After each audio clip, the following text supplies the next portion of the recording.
Hello and welcome to coverage of round 13 of the SRL-100. It's been 2 weeks off since we've had our last racing, and today I'm joined in the booth by SoleColector. Welcome to the booth. No problem. I'm of course Crablogger or Gareth Allen, and we're here to present short qualifying, sprint and full feature race today. Let's have a quick look at last race standings. Fade, of course, won the race very dominantly. No safety cars at Kota. He also took fastest lap and pole position.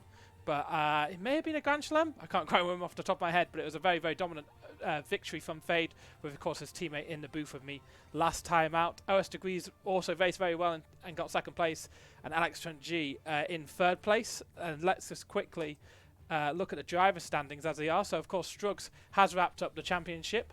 So no surprises there. Struggs has already won the championship 2 races back at Japan. Fade is in second and will need a sum of points. Just need to keep 25 points ahead of OS Degrees to wrap up second place. OS Degrees also looks like he's wrapped up third place, but the fight is really on for fifth below. If you look, it's about 15 points between 5th and 10th. So anyone could wrap up fifth in this Drivers' Championships. And Constructors' Championship wise, Ferrari look like they've wrapped up second. Red Bull look like they've got a hold on third, but an good Aston Martin weekend could provide a boost in points. And remember, we have the sprint points today as well. 8 points for coming first in that. So let's jump into the main scene and jump into qualifying. I'll quickly get my phone up. But how you been doing, Sol?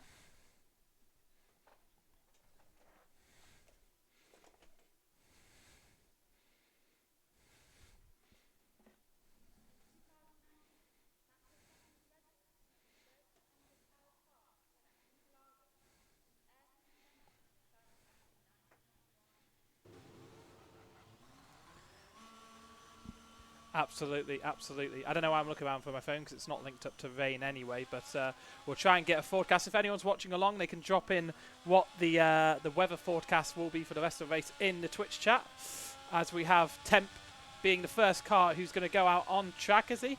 I believe he is the first car, yeah.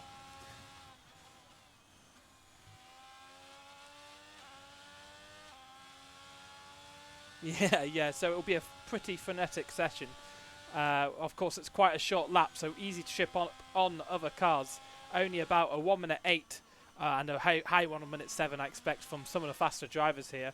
And I've just realised I did the whole cut-off Q1, Q2 stuff, but I won't need that. It will just be predicted pole time. And the predicted pole time around here is actually a 107.7. So that is a very, very quick time, and I'm certainly not capable of that. But I expect some of our faster drivers, I'm looking at Fade, Alpha Integral, Struggs, to crack into that 107 barrier.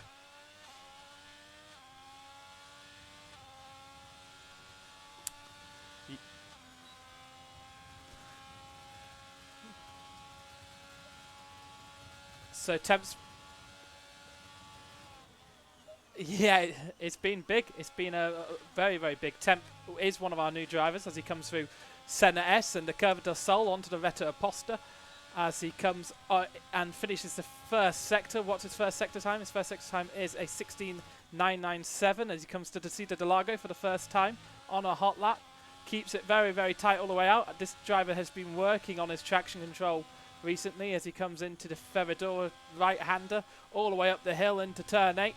And this very tricky sector 2 down to Pinarino he goes, and keeps it a very tight line down a second gear up into third as he comes to Pico de Pato, which is a very pinch point corner. Some cars may go for an overtake around here, but it's always daring to do so.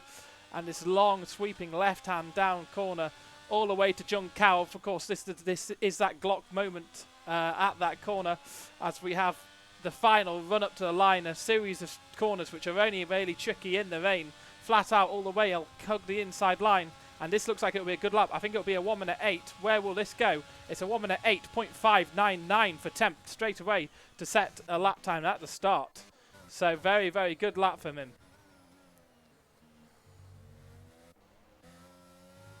So yeah, no, to go back, I just got well into commentating that lap. AJ Sinder's got a 1 minute 088. It's been amazing to grow for the channel. We're up to 60 followers. And we're at the point where people can subscribe if they've got Twitch Prime. which will help and go to contribute towards the maintenance of the server. And it's been really good. GazMC has a collision with Geordie, so he'll receive a 5-place grid penalty. Now, GazMC's a driver that I was expecting to get a very, very good lap time, and he's on an outlap, and he's had a collision. And GazMC at Mercedes reserving for McLeod this week. He's very, very quick around here, so he'll be very disappointed with a 5-place grid drop. I expect him to be in the top 10 still, because I think he's a top 5 driver. But he'll be very, very disappointed that as he starts his lap. We have Dead in the Pools put a 108.086, and OS Degrees has put in a 108.985 to go into 4th position.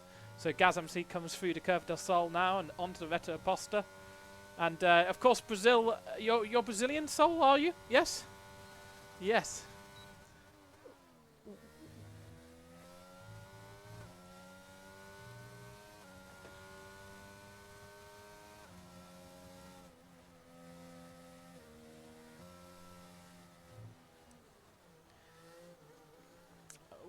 Was that when he just did the whole race in 4th gear or 5th gear or something insane? That race.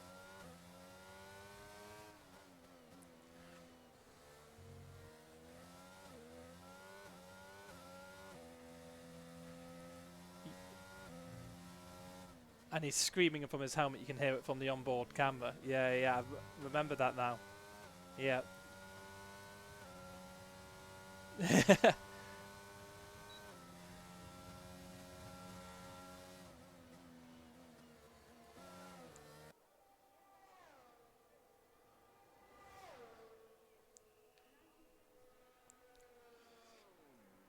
Yeah, it's a staple of the calendar, and I always think it depends when you're growing up. Some people will say, it should be a season opener.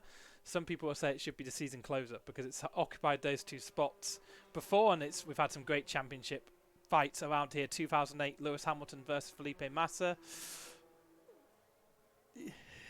2012, we had Vettel and Alonso duking it out. 07, of course, Kimi Räikkönen, Alonso, and Hamilton. So we've had some real famous title deciders here. And yeah, Fencer's put it up into a 108.384. So that's a quick time. Fade as well. I think Fade will feel like he can go quicker than a 108.513. As we have 12 minutes remaining in this short qualifying session. Of course, short qualifying into the sprint race, which will be 24 laps long. And the race, which will be 71 laps long. So we have a lot of time. Oh, wait a second. So, I've just realised I never actually enabled your mic. So, all that good talk. We can say it again, though. We can reuse it. Yeah, hey, guys. Yeah, this is Sol. Hello. I'm happy to be here, yeah. Pro from me. And AJ's just subscribed. So, thank you very much for that, AJ Sinden. Yep, so subscribing to that hell of a moment. So Gaz was warming up tyres while Geordie was on a hot lap. I believe that's what caused the collision. Right, okay, so Gaz causing blocking there, getting a 5-place grid drop. That can be reported after the race, but if that's what's happened, then the grid drop is probably going to be enough there. And Struggs, a 1:08.370. So this is Struggs' first league race on his wheel. He's gone from controller to wheel, and he's already got insane pace, which has demoralised the Discord nicely. Oof.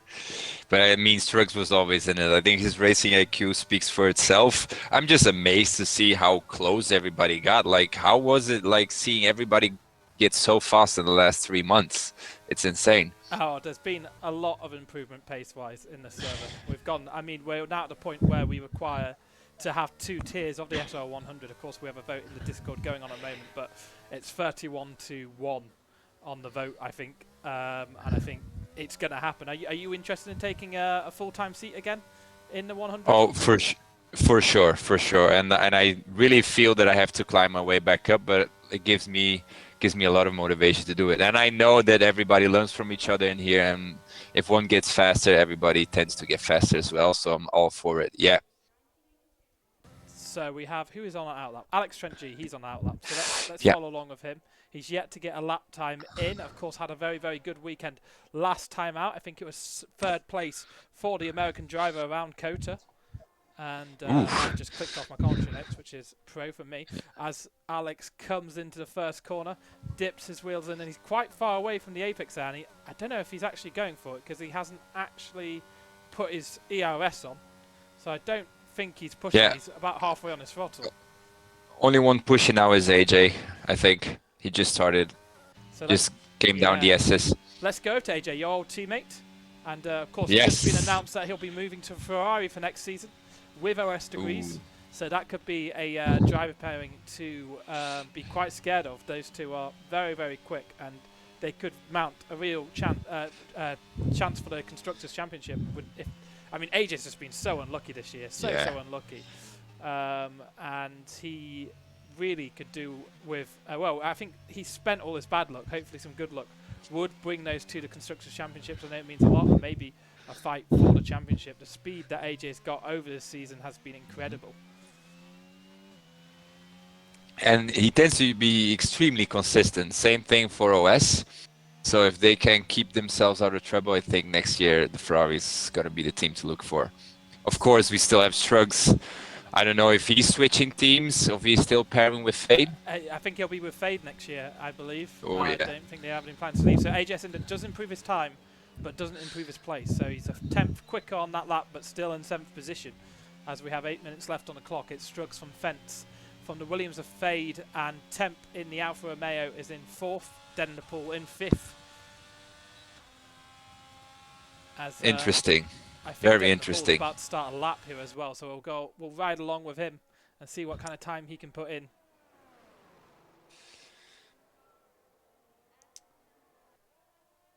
So, with 7 minutes 42 on the clock, so Gaz MC will be gutted with his 5th place grid penalty. If he's done for weaving, he's done for weaving. What can you do? But yeah, because he's sitting P7 comfortably. I think everything is still to grab for. This is only setting the grip for the sprint race. I think everybody's just trying to be conservative, maybe hope that something happens on the sprint race to set themselves up better. Sorry, I was just distracted by a message in Discord. What are you saying again? Don't worry about it. I got it. I got you. So, yeah. So there's just some stuff about who will get in. I think Alpha Integral's the car to join at Red Bull. Okay. And hopefully he will be able to join the session soon so he can actually take part in the race. He'll have to be in before the end of short qualifying. On a different note, Fox still hasn't set a time yet. Yes, so Fox still hasn't set a time, but he is out there on a lap. He's out now. Yeah. And with a Aston Martin right behind him, but I think he is on a lap because his ERS is about 6% usage. So he'll be. He did a 71 on the first sector. And he got a top 5 result at Brazil on the SRL-100 on Friday. Good pace in the rain, brought him back into contention. With that Aston Martin is right behind him. Who's that Aston Martin? Scullable? Must be right. Yes. So they've gone out really, really close together. I don't think Scullable realised maybe OS was Captain Rainbow Fox was on an outlap, so has caught himself up quite a lot. But Captain Rainbow Fox hasn't invalidated here, so should be able to put a lap time in. And Scullable will try and use the toe of Captain Rainbow Fox to gain a bit of time on his lap. So we'll watch where he can put it up to. And Captain Rainbow Fox goes up into 14th position, and Scullable doesn't improve actually. So. So good for Captain Rainbow Fox. A decent time. He'll be racing in Tier 2 next season. If the pretty good. Passes. If. Yeah, I voted today. Which way did you go? I voted 1. I voted for the 2-tier system. Yeah.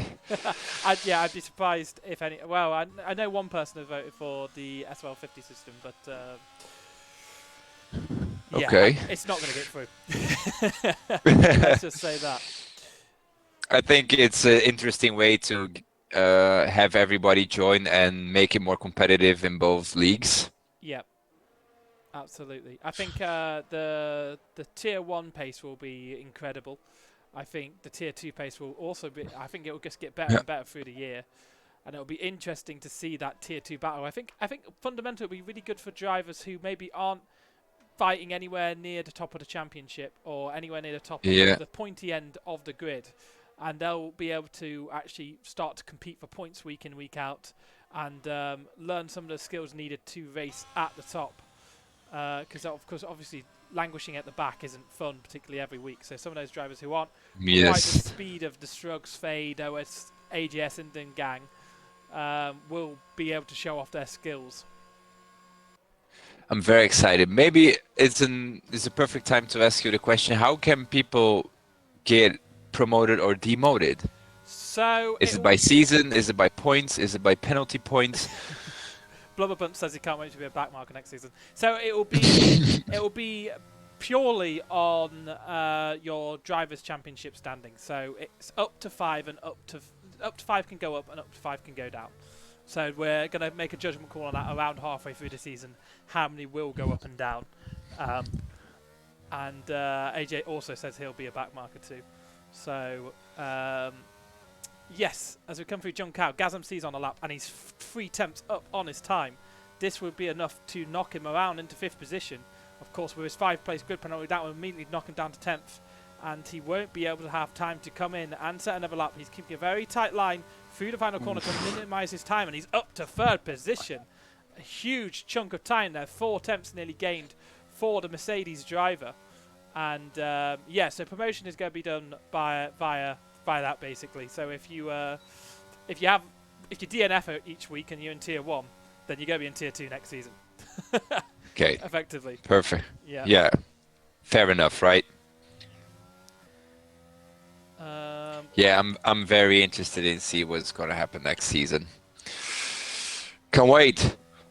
Absolutely. So we have quite a few cars in the pits at the moment, but I'm sure a few of them will be coming in. Let's see how the Haas of Kev is doing. He's in 18th position, and he must have just finished the lap because his ERS is spent into 18th position. He was 2 tenths quicker on the last lap with a 109.419. So Haas in 18th position. There's no Alpha Integral yet, so I don't know where he will be. Maybe he'll be able to join for the feature race. I don't think he will be able to. That would be frustrating if it's only 19, as I'm sure you would have liked to race, Sol. Oh yeah, for sure. I think I'm more accustomed now not racing, but I'm not gonna lie, I have the itch to race. Yes. But definitely, I see the pace. I see everybody super consistent, full grid. I mean, I'm enjoy as much racing as I do watching right now. Absolutely. So Dead in the Pool is on a lap. He's a 10th up on his time, currently sitting in 8th place. The Alfa Romeo driver, as he comes through Ferradura and into turn 8 and down into Pineirinho. He goes very wide through turn 8, so that was a big mistake. That's probably cost him a bit of time. Let's see how he does through the rest of this lap up to Pico de Pato and down this long left-hander. Try to hug the inside as much as possible. Let's see where he is on his time. I think he'll be up. Oh, he's up on his time, and he's made a few mistakes through that middle sector. Doubt that Dead in the Pool will be able to improve his lap time here, and all the cars around him are also on laps, so this could be very disastrous for him, not getting into the top 10 for the sprint race. Yeah, I think they got a lot of ground to cover for the sprint race right now. So I don't think Joker made... What you saying, sorry? Yeah, I don't think Joker's gonna make a new try. I know he's on the track still on the out lap. I think he'll get around because he's just come around for the final corner, and he's crossing the line now. We've got about 45 seconds left in the session, so Joker needs to improve massively. He is a few seconds down off the pace, and OS Degrees is in the pits. Gaz MC is out of the session, so we have cars going slow at a 108.39 from Fade to take first position. Temp is in second. OS Degrees is in third. His lap is done. Temp is also coming around the final corner right now, so let's see where Temp can go. Has he got enough to take pole position? And it's a 108.191, only good enough for second position. It's only good enough for second position. It's still a good lap, but Strugs is on a lap. He's improving through the first sector. How is he doing through the middle sector? He's just coming through Pico de Pato, losing a lot of curb. And Captain Rainbow Fox has been disqualified from the session. So I don't know if that will remove his time that he's done. But Strugs is 2 temps up. So Strugs is in a position potentially to go up into third position with his lap, his first qualifying session in the SRL-100 on the wheel. A Thrustmaster boy now. And let's see how he has done. A 108 158, so knocks OS Degrees out of third position, and OS Degrees down to 4th. But Fence puts it into pole. Where's that lap time come from? He's hit into the 107s, and he's absolutely put one in, and has gone first. Incredible. Incredible. What is Fence doing? I think who else is on the lap? So AJ says, "Good job, Fence. Very, very good. Let's hope he can." Temp is still on the lap. He's coming. Temp is still on the lap. Is he going again? He's coming. He's going. But he's 8/10 up, and he's 2 seconds on the lap. I think he was just trying desperately to find something there. And I think that's it. So So Fence, the AlphaTauri driver, picks up pole position for the sprint race. Fade in second position for the Williams. He'll be disappointed not to crack into the 107s. OS Degrees says, what a lap from Fence. It certainly was. Third place for Temp. A 108.125. Strugs, a very, very good effort for our championship winner this year, as he's going over the line again. And I think he's already finished his lap, to be honest. But he's in 4th position. OS Degrees in 5th, last year's runner-up. Gaz MC, he'll be starting down in 11th position. And let's see what happened to Fox then. So Fox may have been disqualified there and put to the back, so his time was removed. So he'll be starting in 19th position. But he stopped on track, so I don't know what happened there. Chonk on track Twitch says everyone was crashing on the final laps, very distracting. But Chonk got into 7th position, so not a bad time from him. And we have 24 laps of the sprint coming up. Who do you think is potentially going to win the sprint race? Oh, this is very hard to say, Crab, because the top 5, I don't know Gasm MC, but I know Chong, Dead in the Pool, OS Trucks, they're all up there. It's going to be all up to who can keep it consistent and keep themselves out of trouble. Absolutely. So I'm just going to take a quick clip of those results, if I can actually clip it in time. That is. Where is my clipping button? That's not good.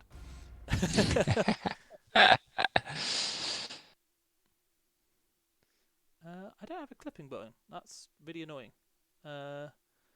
Settings. It's also weird, yeah. Clip. Well, I'll need that. Hopefully someone has. If someone can make a clip in Twitch, that would be really amazing, because I cannot clip in here, and I really need to for the race direction. I've no idea why I can't see that. Very frustrating, but hopefully we'll need it. Hopefully 5-minute will be properly applied. But if someone could clip in chat the last minute and a half, that'd be great. And Alpha Integra has just joined, so I don't think he'll make it into the session. But he is in second. It does say Hyperstiger on that second Red Bull seat on the gantries, so maybe he's picked it up. But I guess we'll just have a quick look at the driver standings. I think Fade, he's got a 30-point lead over OS Degrees at this point in time. So OS Degrees, who is subscribed? SoleColector. Was it Soul? There you go. Thank you very much, Soul. Appreciate that. I've just gone away, so it didn't actually show up properly because I'd messed up the layering. But oh well. Thank you very much for that, Soul. So in the standings, I think Fade just needs to finish ahead of OS Degrees, and he's got second place wrapped up. I think interestingly it'll be 6th down. So Matusas isn't racing today.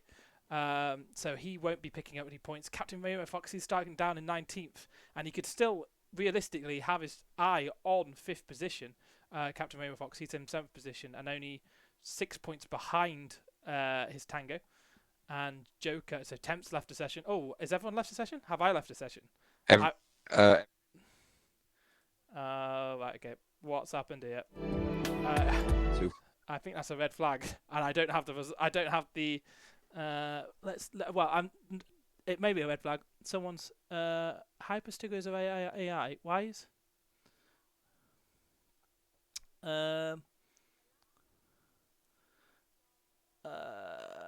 Okay, so there's been a red flag.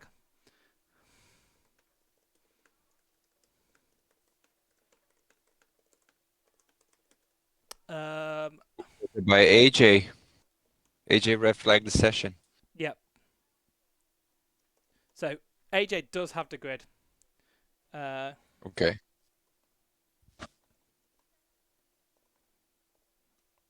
Yeah. So right. Okay. So there has been a red flag situation. So let's go back to the main lobby and just get an invite into the session.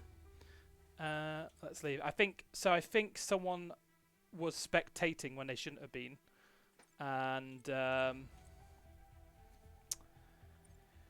yeah, I think so. Hypersticker turned up really late and then couldn't get into the session, which was like, well, okay, your seat goes to someone else because you should have turned up earlier. And Yeah. I got an invite from Alex Trenchi, so let's hope that goes to the right place.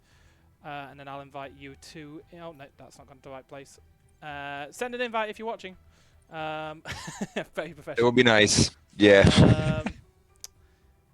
What's the weather going to be set to as the race was dry and wet?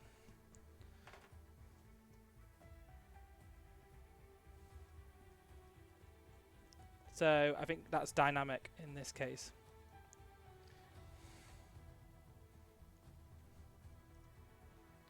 So AJ.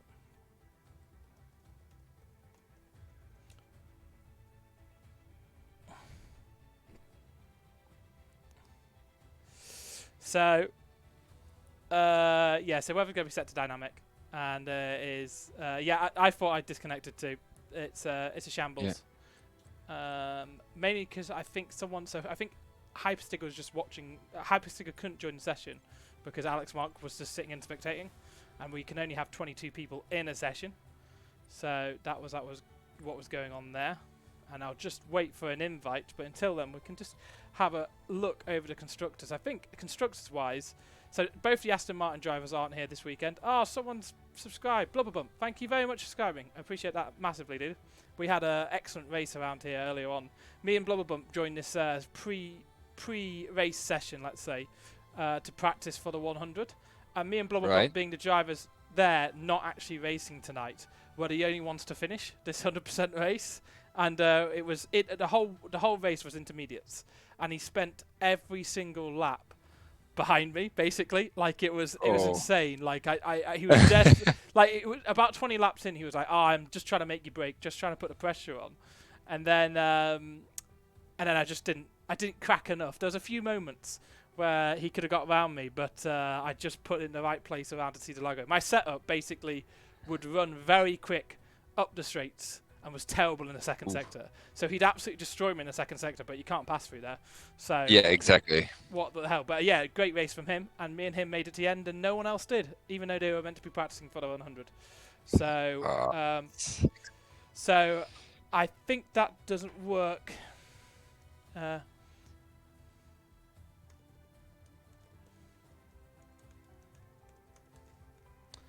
So he's saying it's on friends only. Okay. And I joined. Oh, were you able to join? Can you send me an invite? Yeah. Do you have me? Yeah. Yeah. Right, okay. Yeah. Ben was. I just joined on AJ. So I will send some invites out to people who I know are meant to be in. So so Ivis Music has invited us. So yeah, okay. So who has fingered up here? That is Skullable. Is Skullable on here? Yeah, Skullable must be on here because he's yes. So set myself a spectator, and we're back in. And I think AJ is going to be rebuilding the grid, and I think it's dynamic. Then we get.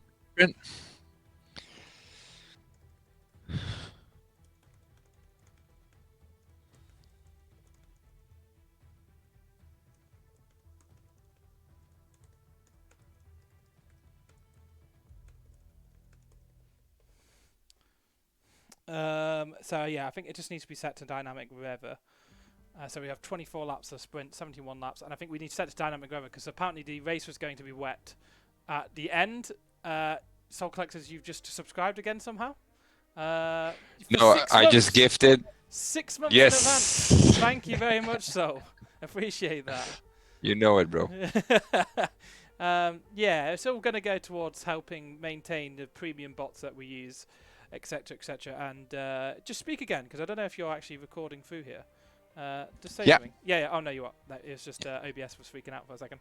Yeah, I appreciate that massively, and it's all going to go towards just maintaining the bots that we have. And we have some plans for maybe a website coming in the future.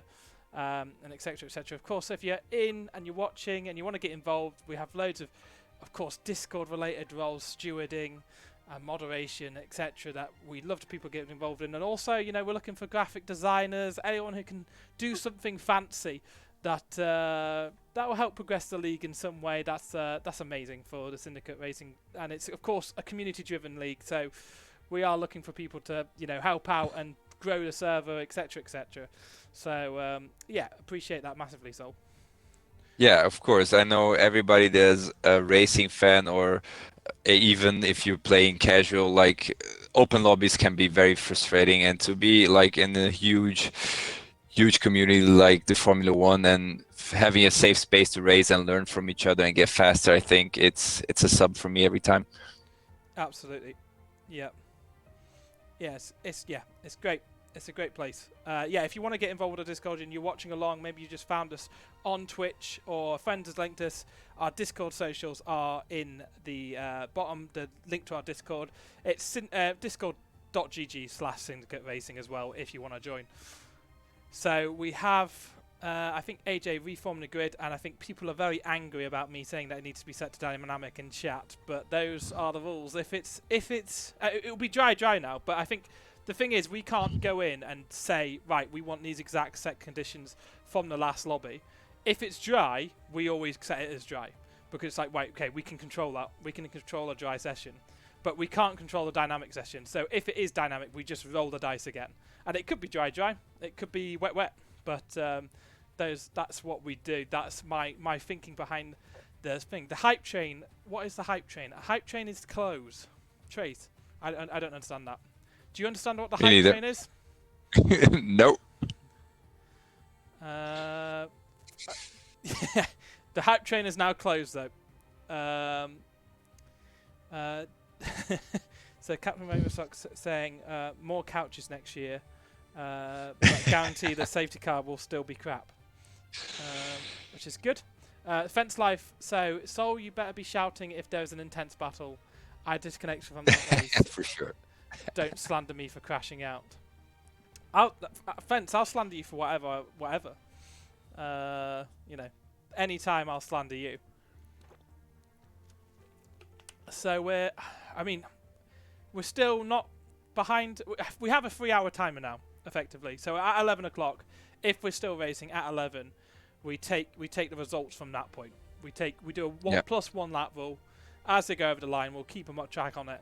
And we will apply the red flag rule, percentage points applied. So if it's over 75%, full points. Below that, points. there's a variation of amounts of points you can get. Not like 50% like in real? So in real, so it's over 75. Yeah, I can't quite remember what it is, to be honest. It may be over 50%. I wrote it, so I should know what it is. But I can't quite remember. We've never had to apply it, so... it's not it's certainly not written in a way that you can race 2 laps and get 4 points awarded. Oh yeah, exactly. What happened in Japan? Did you keep up to tabs with the real races? Yes, a little bit. What do you think of the second World Championship by Max Verstappen? I just think it was a little frustrating because it was just all of a sudden. I don't think like it was just to an amazing season that he's had. But to be honest, racing-wise, it was better to see what was happening in the back than in the front, to be honest, right? Yeah. I mean, that's twice he's gone over the line, and after the race, it's been kind of carnage. Right, okay, Rolls-Royce Constructors with the Abu Dhabi thing, he went over the line first. He at least got to celebrate that moment in the car, but then after all, there was like, you know, weeks of hysteria about what the FIA had done, and what the FIA had done had just continued a poor rule set, which has persisted for many a year and still persists today. That's why we had a similar level of carnage after the finish of a Japanese race, where I don't think there was one commentary booth in the world that announced Max Verstappen as champion as he crossed over the line. Everyone was confused. Like if you listen, I think it was David Coulthard, right? It was Johnny Herbert. It was Johnny Herbert. Johnny Herbert. No one should have to hear from Johnny Herbert that they are world champions. Exactly. Do you know what I mean? that is one of the worst insults I think there could be. Yeah, I think especially for Max that has like made none of any mistakes, to be honest, this year. I think he drove superbly. The RB16 was on top form, and to hear like after you just had like a chug of water after a race that you just won, and I understand that it was just frustrating for Max as well. So I think, yeah, so they're just discussing who's actually P1 to P6 because that wasn't recorded by, but it was Fence, Fade, Temp, Strugs, OS, Gaz. That's certainly it. Yeah. Yeah, so that's fine. We've got the top 6, but Gaz was +5 positions he gained, and I think we're almost ready to go in. I think we're almost ready. AJ's readied up, so that good to go. Right, okay, so people can ready Yeah. up. If AJ readies up, then it's time to ready up. Exactly. He's the lobby host, week in, week out. Much praise for AJ for all that he does for the league, and of course, hosting the lobby week in, week out. It's very stressful when there is a red flag situation, as there is now. And these 24 laps still absolutely fine. I think the Crab Fence says, Crab, I think the fish helmet was my curse. Look at me now. I think it was. I think, you know, how many races have you raced with that fish helmet with, and how many pole positions you had? I don't think you've had any pole positions. So, yeah, I see that, AJ. Thanks for sorting that out. It's honestly, I couldn't clip it. I wish I could be more help, but I went to go clip it on my my computer, and the clip button just wasn't there. So I don't know quite what's going on with that. But no problems with that at all, AJ. Let's have a good 24 laps of racing, and I hope, honestly, if it's wet, people are going to kill me because people are absolutely furious about me saying it should be dynamic, and lots of people shouting in chat that setups should be applied. 95 laps combined is crazy. It is, yeah, it is, I guess, because in real life they run that on a Saturday. Yeah, it's a long day. It's gonna be a long night. I'm interested to see consistency. That's why I always love watching our sprint races or even partaking in them. It's a long way to go. It certainly is, yeah. I think consistency is a huge factor of running 100 laps. 100% laps, obviously not 100 laps. It would be 95 laps combined.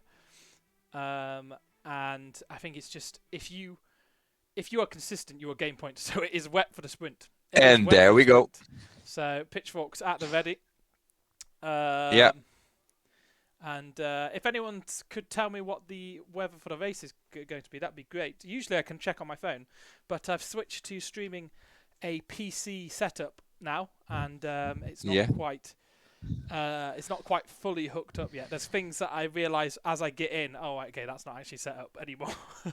So yeah. Anyway, if you're watching for the first time, be sure to drop us a follow as well. Even a follow will help the channel. Obviously, it will remind you when we go live week in, week out, and I will drop a message in general to say that we are about to start the sprint.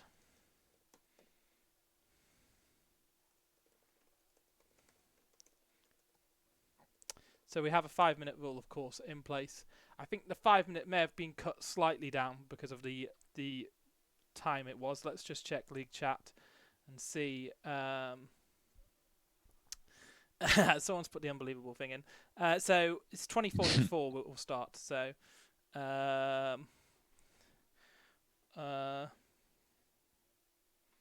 gives everybody time to set up their car, maybe look a little bit at strategy. I don't know if it's full wets or if it's inters. It's going to be interesting. Yeah. I'm going to ask, what is the race conditions? Let's see what people say with that. But we have a minute until we go live, and the Syndicate goes racing around Brazil for the Grand Prix. I still haven't got a sports jacket, by the way, just to let you know. Oh, yeah. I hope everybody subs, because we got to get Crab a sports jacket for next year. Make it official. I could probably afford a sports jacket now. I just think I'd look like a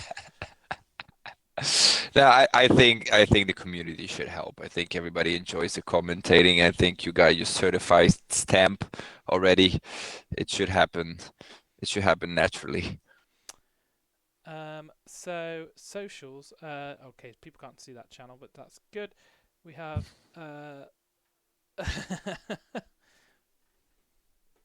So Fox is trying to throw spanner in books. And the race is about to start. Fox is trying to throw a spanner in the works and say that he'd restart again and go dry personally.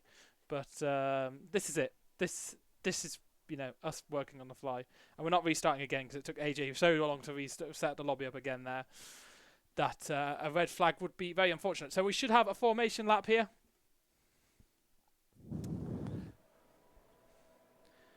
And we do have a formation lap. So I'll quickly get the telemetry in the Ray, and we can usually go through and check who are on what tyres at this point.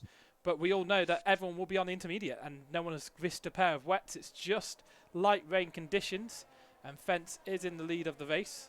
He's in the lead of the formation lap. He'll be taking the cars around. So Fence is in pole position. Fade in second position for this sprint race. Fade looking to clinch second place in the championship. Of course, first place has already gone to Strugs from 2 races ago at Japan. Temp, he's super quick, and I think he's on medium traction control. He's really improved massively with the medium traction control on. Strugs, his first race on the wheel, didn't go too well from the SRL-100. Had contact at turn 1 in the sprint. Yeah. And then I have no idea what happened to him in the race. Oh, he pitted for a pair of wets and still managed to bin it. That's how crazy the conditions were, with many people still running on the inters. So Ostergree's in 5th, Chonk in 6th, the Alfa Romeo of Dead in the Pool, he's in 7th. Dale, he's reserve for Rugriff this weekend. He's 8th in the Aston Martin. High on money, the Alpine, that's Giri on tour. And Strugs has disqualified, so I think he's spun off the track or had contact with another driver because he is going to be having very cold tyres at the start, so he will be struggling for grip through this NOS. 10th is IBN.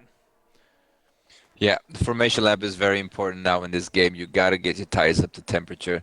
Maybe set yourself a little better up at the starting grid for a good launch and try to get every advantage you can. So that's a shame for Strugs. So we don't have view of the lights here because it's out of position. So we have the final few cars rounding at the back. Alfa Integral pulls into a slot at the back of the session.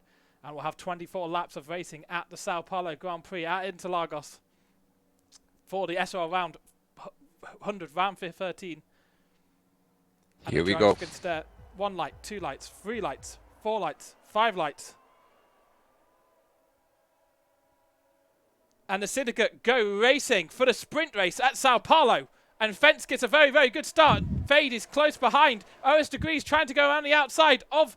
But OS Degrees is caught out actually, and Strugs has made up 2 places at the start. There's a bit of contact between Temp and Strugs at the CNOS, and that has spent a lot of cars spinning at the start there. And the Williams have a big gap down to Den the Pool, who's gone up 3 positions and managed to avoid the carnage. And I think that's a safety car. It looks like that will be a full safety car because it looks like Chonk is out of the race. So there was contact between Strugs and Tempe, and that sent Tempe flying back down to the 19th position. And Chonk is swearing on Twitch. What happened to you, Chonk? Did you see what happened, Sol? What was your opinion? No, I didn't see what happened. It was just very chaotic at the start. I just saw that Strugs got a very good start with Dead in the Pool and Dale as well. I unfortunately didn't see what happened to Chonk. So Chonk says, Temp again being the most aggressive person to T1. And I got pinched by Strugs. So to me, I saw contact between Temp and Strugs. Strugs, yes, correct. And it's only a VSC, so we should have racing return pretty soon, to be honest. We won't tell us when in the commentary booth, so we'll just have to go with it when it happens.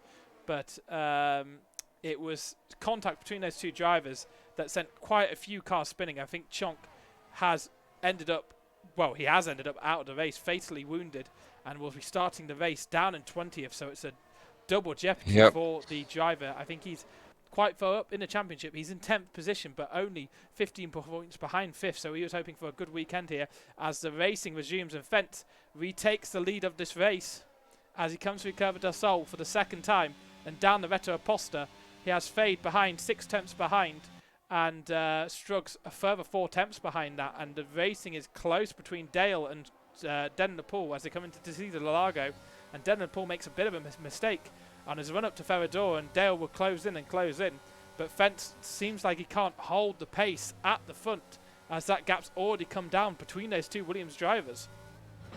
Yeah, I think the 2 Williams are really putting up the pressure, and Fence, Deadpool's falling a little bit behind, but Dale and Ben are right on his tail together with Giri on Tours, Codebo, and Gaz MC. It's very tight over there.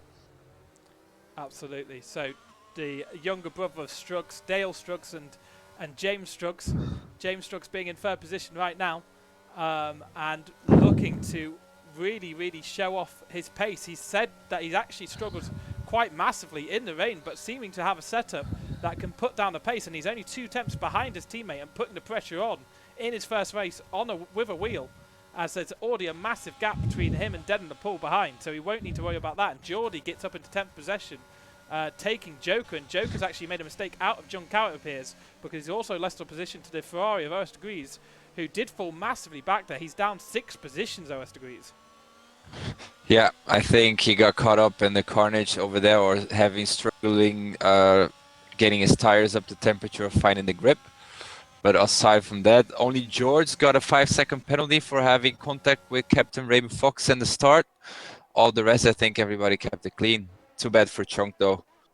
So I think Joker has he's fallen all the way down to the back, so he maybe has made a further mistake here and is now running in 17th position with only Captain Fox and HS Inden at the back of the grid. So I think those 2 cars have had to pit, and Alex Trent G in 17th is also now. very slow.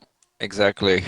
Yeah, so some weirdness going on there as we have Fence taking the fastest middle sector on this 3rd lap as he comes through Junkow and heads up the hill towards the start-finish line. And this is where this corner becomes very tricky on traction. You have to be full commitment, take the EOS a little bit off, and Fence has saved a fair amount of EOS to defend the cars behind. So I think Fence, as long as he keep it on the straight and narrow, should be able to hold off the cars behind.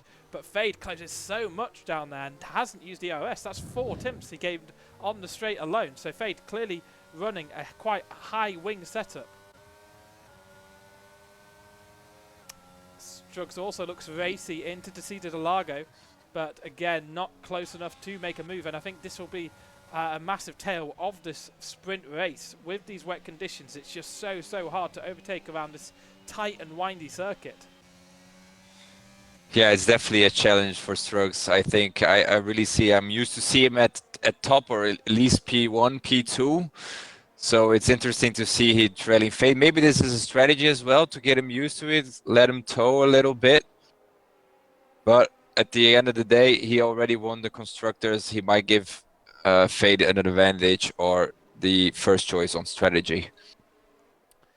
So IBN is in 6th position. He's up 4 positions. He started in 10th and got up 4 positions, so managed to avoid a large part of that carnage, and he's right behind Dale. Dale's actually fallen a little bit behind in the pool here, so if IBN can have a good run up the hill, down the Senna S and down the Reto Aposta, then potentially could have a chance of taking the lead. But Struggs has got 2nd position off Fade at the front of the grid. So down into the Senna S, Struggs has got ahead of his teammate Fade.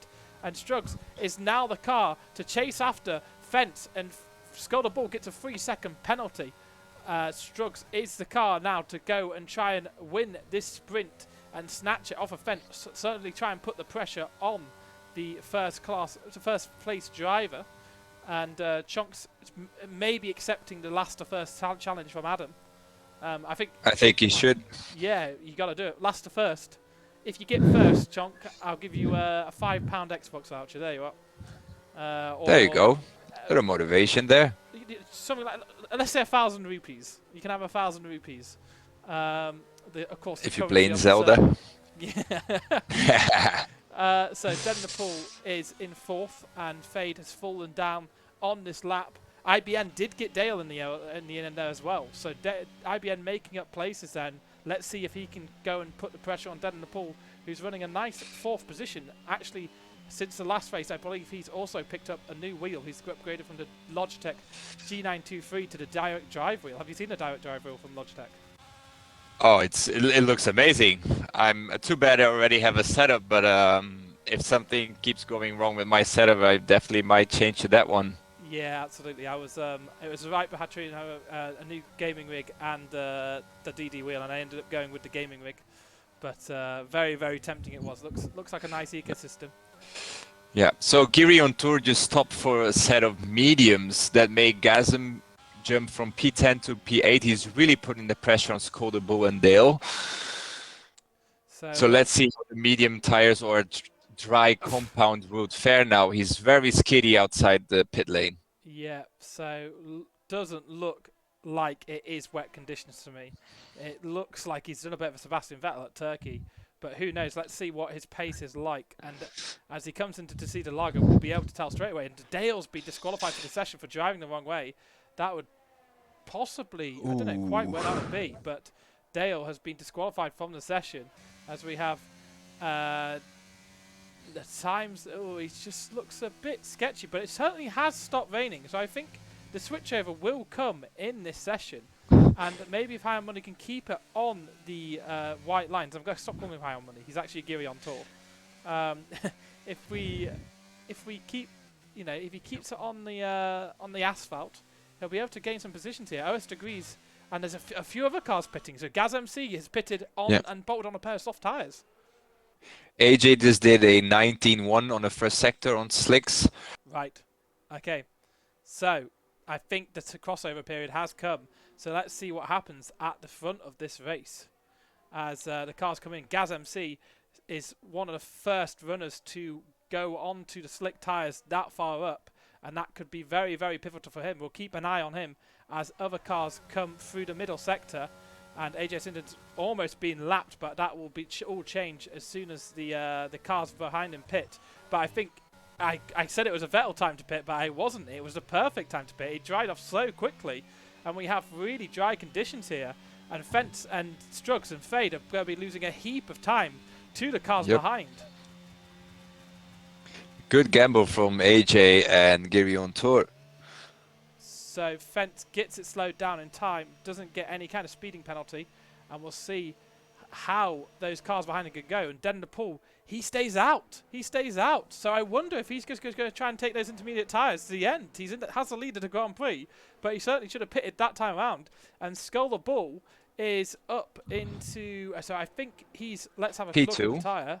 So he's on the intermediates. Fence is on the mediums. And let's see where Gaz MC can get to. I don't think Gaz MC will make the jump on those leading three cars. So Fence, Struggs and Fade come out all pretty near each other, but Fade has actually lost a lot of time because he's had to pit the same lap as his teammate and fell behind. And Gaz MC has jumped a lot of cars here, and he's up into 6th position, so a good time for pit for Gaz MC. And a lot of people going on the softs, so it's very interesting. Half of the grid went on a different strategy. So yeah, I mean, the medium tyres will certainly go to the end. The soft tyres will be tricky towards those final laps, and Fence has spun it. Fence has spun it, so the net leader of the race goes to Struggs as Fence spins it on the entry to Pinarino, and Struggs takes the place as they head through Bico de Pato on this 8th tour of the circuit. And AJ just smashes the fastest lap by 2 seconds nearly on the set of mediums.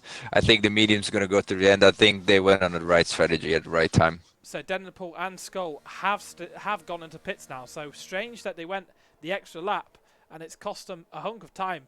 Gaz MC may even sneak in front of them. Fence has fallen quite far down here, and he's about a second and a half behind Struggs, but of course his tyres will come alive towards the end of this, and Gaz MC is coming around now, and he could be up into 4th position.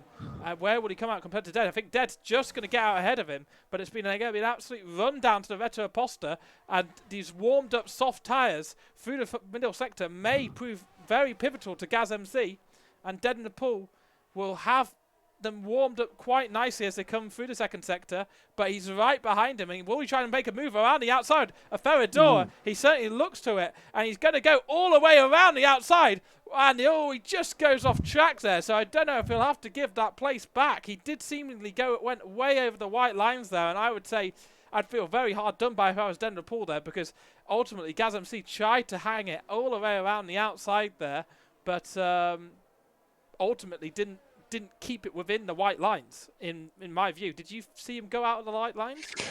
No, I was following that in the pool as well, so I didn't quite see it. But apparently, I think they both had enough space to drive. I don't think he really went over the white line though. Right. Okay. With Maybe my eyes tires. deceiving me, but seemed like he did cross me. But we'll refocus at the front of the grid. So Fence still keeping good pace for Struggs, despite Struggs having that faster compound tyre. And over the next few laps, you expect the mediums to start to become the more viable option out there. So Fence certainly still has a part to play in this race. And if he can keep the pressure on Struggs, both drivers with similar levels of ERS, if Fence can keep the pressure up, he can still take this sprint win and pick up 8 points for his championship. And let's hope that the disconnect gods are favourable to him, because he can have terrible internet issues. Yes, is it still an issue for Fade and Fence? Internet connection issues? Fence mainly. Fade's more. Okay. Fade's fine, but Fence has he disconnected from the SRL-100 on Friday, for instance. So You always have the risk of AI taking over and draining all your ERS and cooking over your tires. So I think Fence is playing the long game right now and just let Struggs burn off the softer compound. So Alex Trent G is weirdly still running around in a pair of Inters. I don't know quite what he's waiting for. Maybe he's waiting for a safety car to save the day here, but that seems like the wrong tyre to be on, certainly. He still has 7 seconds over Joker, the car behind, as Temp makes a move on IBN, and IBN actually falls further behind. So I think he's made a mistake through the CNRS and lost positions to Temp and Geordie. So Geordie now to 9th position, and Temp in that final point scoring position for the sprint race. Yeah, it's tricky. Alex Trent is lapping at 1:14.5. He's gonna fall behind pretty soon if he doesn't change his compound. It's definitely not an inter track. Maybe he is indeed waiting for a safety car. Maybe he just want to sweat it out a little bit and go for a pair of softs that will go to the end. Yes, yeah. I mean, if there's a safety car, all those soft runners expect them to stop, for sure. And Captain Coines just asked, is Struggs back on controller for this race, or has he gotten that good on a wheel? I think demoralisingly for the field, I think he is now good that good on wheel. I don't think this is a. I don't think he's gone on controller. I think he's. He doesn't need to be on controller, right? He doesn't need the points or the championship. And Dale Scholar Bull is going for a move around the outside of Dead in the Pool, and OS Degrees tries to get involved with that. With that overtake there, and doesn't manage to get it done, but as he comes through the Curva del Sol and out onto the Reta Posta, he certainly has a bit of a better line through there and has the turn and tries to go around the outside of Descida del Lago. And where is Dead in the Pool? Dead in the Pool won't have the traction through here. He's slightly behind. So they're all out of ERS. Yeah, so OS Degrees gets the move done. That was a very nice move around the outside of Descida del Lago for OS Degrees, and Scholar Bull is into 5th as well, so has gained positions there, but Scholar Bull does have that 3-second penalty, so it still would be behind them if the race finished now, but we still have half of this sprint race left with 12 more laps to come, and there's a yellow flag through the middle sector. That looks like potentially a mistake from a Haas. It looks like Mr. It was Kevin. Yep, Kevin has slowed down there and potentially lost a position to Alpha Integral, and not going the Red Bull's way today, but obviously we have a long feature race ahead and 95 combined laps around this circuit, as Struggs has pulled out a 1.7 second lead over Fence. Yeah, it's gonna be interesting to see how it pans out. It doesn't look like we're gonna have rain again or a safety car. So Dale saying today's been nothing sort of a joke. Struggs is 1,000% on the wheel. So can you smell the belt-driven motor from your room, Dale? Is that why you're saying 1,000%? You know it. There you have it, the TMZ of the Syndicate Racing. You get it here first. Yeah. He's got the inside scoop, obviously being his younger brother, and out of this race thanks to a disqualification. But only the feature, you've got the race to go. And Chonk will be happy that it won't be the last for first challenge anymore. He has already gained a position on Dale in the sprint race. So OS Degrees has got by Skull as well. Yes, OS is on a good run, although he burned all his ERS, so those extra 60 horsepower are coming short now. He's harvesting, and he's still 5 seconds behind Gaz MC, or 2 seconds. Excellent. Right. So it's going to be interesting. I think Skull the Bull is not pulling out either because he wants to get rid of that penalty and set himself as good as possible for the real race. Yeah, so Dale says that the disqualification was a nonsense, and he was joining in 11th and got disqualified for turning around, basically. So actually there is a spinner. I think it is Giri on tour. No, it's Joker, who's a lap down and was off the track there. Certainly, I don't know if he spun out or was purposely getting out of the way of those lead racers in one fell swoop, knowing that he was already a lap down and not really part of the race. It's just incredible that Alex Trent is still on the set of Inters. It's a wild setup. AJ Sinden has almost caught him, 1.5 seconds behind, and certainly has so much more pace. Alex Trent G running very wide out of the Ferradura there and down into Pinarino he runs now, but he looks like he'll be overtook very shortly by AJ. Oh, and there goes AJ. AJ's crashed. I think he's still in the session, but the 21 Yeah, he only driver, spun, no contact. The 21 driver is very dangerously close to being unlapped here. I think just the dirty hair unsettled him. So a few drivers, I'm sure, would be loving the idea of a safety car there, but he didn't make contact with the wall, did he, AJ? No, he kept it clean. He just spun at 360 and got back on track. How come you guys have no idea on weather? Does it not show you on the grid?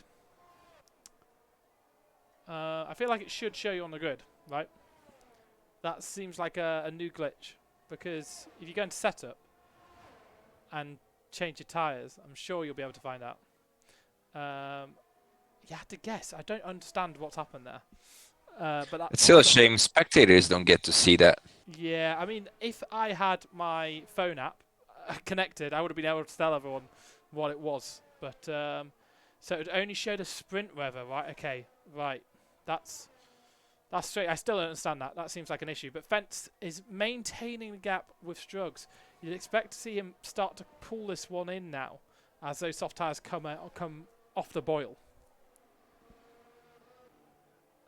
Fade certainly is going to be closing down, and Gaz MC has actually fallen away from this lead pack. He's now got an 8.6 gap. It was around 7 seconds, 2 or 3 laps ago. So he's falling backwards, and OS Degrees probably has a good chance at taking Gaz MC. What tyres is OS on? So they're both on the soft tyre. All soft tires. Gasm MCs are a lap older. Yes. What happened to Chonk? Chonk got chonked, frankly, Blubber. That's what happened. Chonk was involved with a chaos first lap incident. From my eyes, it was contact between Struggs and Fade through this NOS that then sent a ricochet effect, domino effect down the field, and Chonk was chonked. How the turntables exactly, Bubba? So OS Degrees is running in 5th position, 1.2 seconds behind Gaz MC, and I think he is slowly catching the car ahead. He does have 1 lap fresher softs, which will be a slight advantage, but I feel like he hasn't got the pace to pass. He's certainly quick enough to catch up, but it's certainly very different to overtake around here. Yeah, it's a main straight kind of thing, I guess. You gotta set yourself very good on the middle sector, not overcook your tires to have the full grip on the left-hander and go up to the start-finish straight.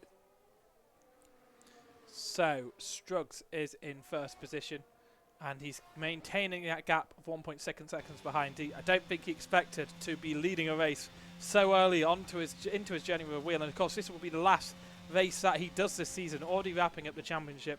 He'll be on a flight. I think he'll be in Japan, in fact, and on a flight to Japan next week, I believe.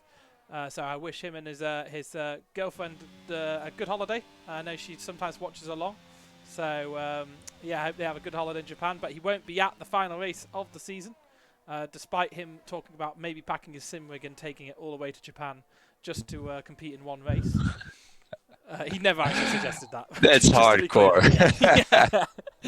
Just trying to drop him in it. That's hardcore, Strokes. You've earned your rest, bro. So I think he may have felt like he would have done it if the championship battle was still on. Maybe certainly his Xbox and his controller, right?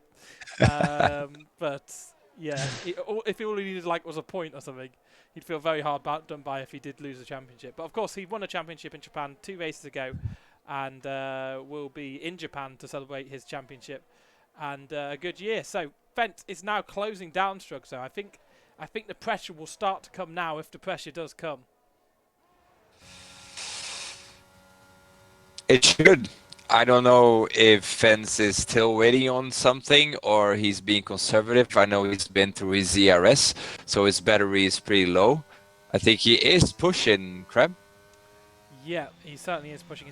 Both the cars are pushing. Struggs isn't being able to rest on his laurels here. And I think it's very, very important for Struggs to keep Fence out of that DRS zone. Of course, 1 second. And there are 2 detection zones here, just outside of Junkow and through the second part of the NOS, as we see a McLaren off. I believe it's Geordie is off the track here and was beached on the curb there, on the inside there, has managed to get himself free just. Yeah, so weather dependent on our setups, no idea what the weather is, could be over instantly for a lot of people. I think you just have to be safe, right? I think yeah. I think there's setups that work both in the rain and the dry, so you just have to be safe if you don't know which way it's going to go. But yeah, it's the first there's time. still a few things that the drivers can change. There's tire pressure, front wing, but I think they'll be fine. I mean, yeah, absolutely. My setup, I could run in the dry, and I could run in the dry really well. In the rain, I wasn't quite as fast as someone who was very, very high downforce, as we see AJS Linden getting out of the way of the lead car of Struggs. And Fence has closed that down to 1.3 seconds, so this is where the gap has been hovering. And let's see if it can just tick down a few more. He's running out of laps to do anything here, but through this middle sector is where you expect the tyres for Fence to be a lot better, and he's closed it down to 1.1 seconds, and now 1 second. So Struggs seeming to struggle through this middle sector. They come to Pico de Pato on this 20th tour of the Interlagos circuit. Fence has closed down nearly to a second, really starting to put the pressure on Struggs, and Struggs is now only 1.1 seconds ahead of Fence. So let's see how much EOS Barn goes on down the straights for both drivers here, as Fence could pick up the DRS toe for the first time in a while. As he comes through this NOS, it's just loitering right around that 1 second gap, and if he can pick that out on the run into Desida de Lago, he'll be very, very happy. It's so close, this 1 second gap, and I think he may have just been over it then. No, he's under it, so he does pick up DRS, so he's in that DRS range. He does. So what would be your strategy, Crab? You would have saved a lap or 2 of ERS now to try to get him on the second or the last lap? To be honest, he's having to press so hard. I don't think he's would ever be in a kind of privileged position to save ROS, but I think I would try and get in that DRS position, like you say, and just maintain DRS for a few laps. Maybe deploy a little bit to make it look like I'm going for an overtake and make him use his up too, because otherwise I think Struggs will have to use his to offset the advantage of the DRS. So if Fence can just hold off using EOS for a few laps, then he'll have a big run-in for the final few laps. He's got no pressure behind, which is really crucial, and his tyres certainly seem better, but I think Fence will want to get this job done as soon as possible, as those softs start to wear off, and Fence, our pole sitter, has Struggs giving the place, has he? He's given the place. Practically. That's, I think he wants DRS, and no, Struggs is... What is Struggs doing? He's just pulled over. I have no idea what Struggs is doing. Practically let him through. Yeah. He's cruising. I think he's underfueled. Struggs is underfueled. As why has ITV Hub just popped up? No one wants ITV Hub popping up. Strugs is heavy on the lift and coast. That was good for my TV. It just decided to pop up with ITV Hub, but I'm now watching. So Strugs is having to do a lot of lifting coast, and that has allowed Fence to push through here. I think Strugs expected more instance than there has been. Of course, just that single virtual safety car at the start of the race, and Strugs seems to have got on top of his battery. Has he now? It doesn't seem to be flashing for me on my screen. No, he's 22% on ERS. So I think he's done enough to save battery here and save fuel crucially. But interesting that he's slowing down so much. Now that his fuel it's not flashing. It's not flashing. So usually if it's flashing red, that means that their fuel is under, and he doesn't seem to be under on the dash either. So maybe just trying to give some points to his teammate who does need them ultimately. Yeah, he just pulled over. So maybe being a team player here, knowing that the fight for first wasn't on, and just letting Fade have the points, because he is, of course, in a fight with his teammates. So being a team player and giving the points to Strugs, he's backing all the way off here. What is going on? So now he's having wheel issues as well. Right, okay. So he's now having wheel issues. So this is what Strugs is doing here. And he's just giving his teammate a place. But OS Degrees, meanwhile, as we discussed that, so he needs to resync his wheel. It's off-centered apparently. OS Degrees is right behind Gaz MC. And if I was Gaz MC, I was going to run for my life now, but he's on a set of softs that probably are falling off because they're 16 laps old. Yeah. Could have an opportunity for him to get a podium if he was on. Yeah. But he's going defensive as we're into center S, and OS Degrees is going to have an opportunity to overtake him down into the center S here. And Gaz MC just gets very deep on the brakes. OS Degrees managed to avoid him, and Strugs has retired from the race. Strugs has retired from the race halfway down the straight. So this is a battle for the podium position of the sprint race. And there's a car smashed out in the middle of the lane. And both cars avoid it. Good racing from both of them. And OS Degrees gets the move done under yellow flag conditions. It must be said, I'd like to see who was actually ahead then. But OS Degrees doesn't look to have to actually give that place back. But it was certainly yellow flag conditions as Strugs crashed out on the final lap of the race. And OS Degrees is now up into third position. That was 5 points, which is absolutely crucial for his battle with Fade. Could be dead wheel, says D-Strugs, says his younger brother. That would certainly suck. Yeah, there was definitely something I don't think even he saw it coming. No, Strugs is very consistent, and even if he was trying to go slow, I don't know how he lost control of his car. I just read that Chong said his wheel went dead. Yeah, so his wheel's gone out, and Dale saying that it could be a dead wheel, but Fence takes a win, and Fade is in second position. OS Degrees coming over the line in third. And Gaz MC gets it because of a penalty that OS Degrees had. I didn't quite catch that. And Temp even gets fourth position. So OS Degrees falls down 2 positions. Both cars for hammer and nail. Adam, it is brand new. So Thrustmaster, thumbs up.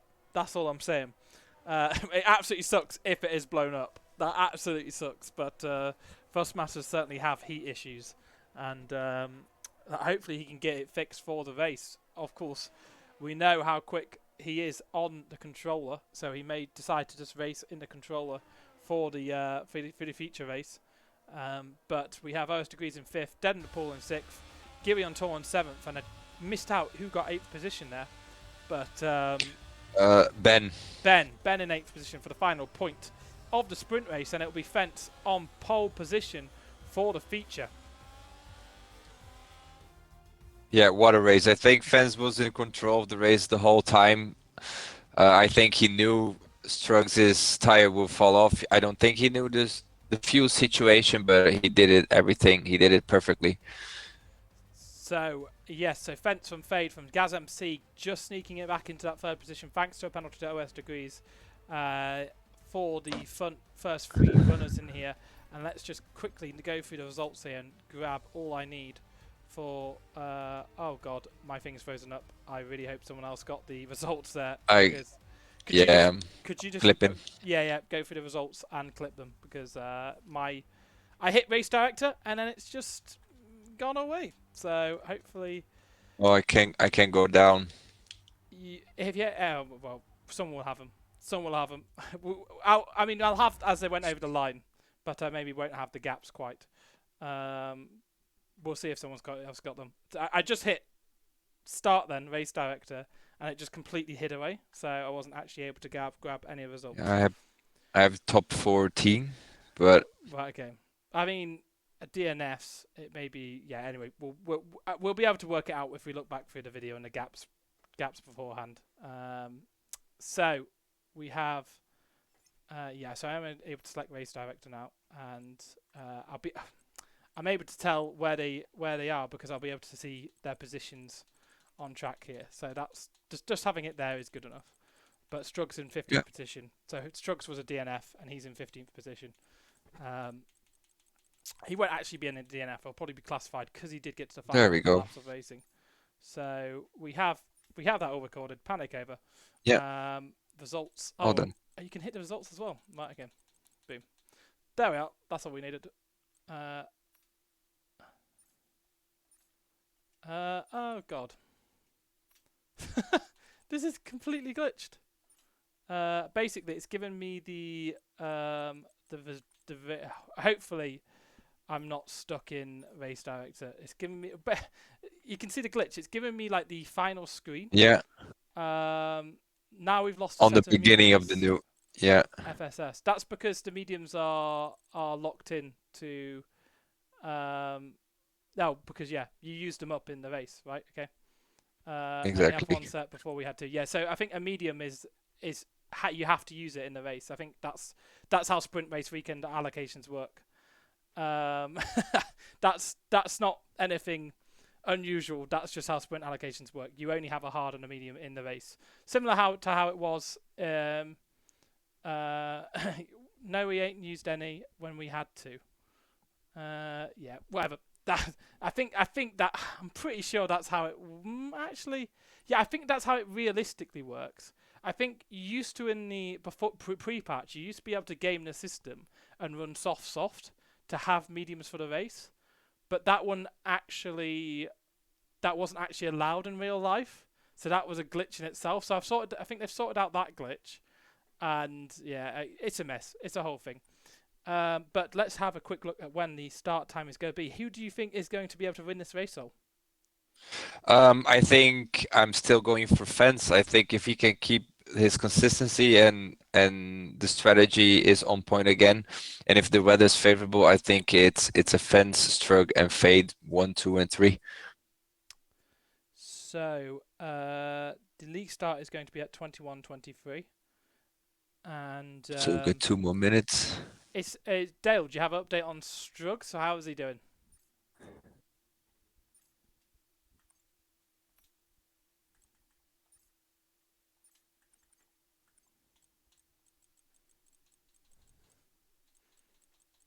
I hope we have an update on Strugs.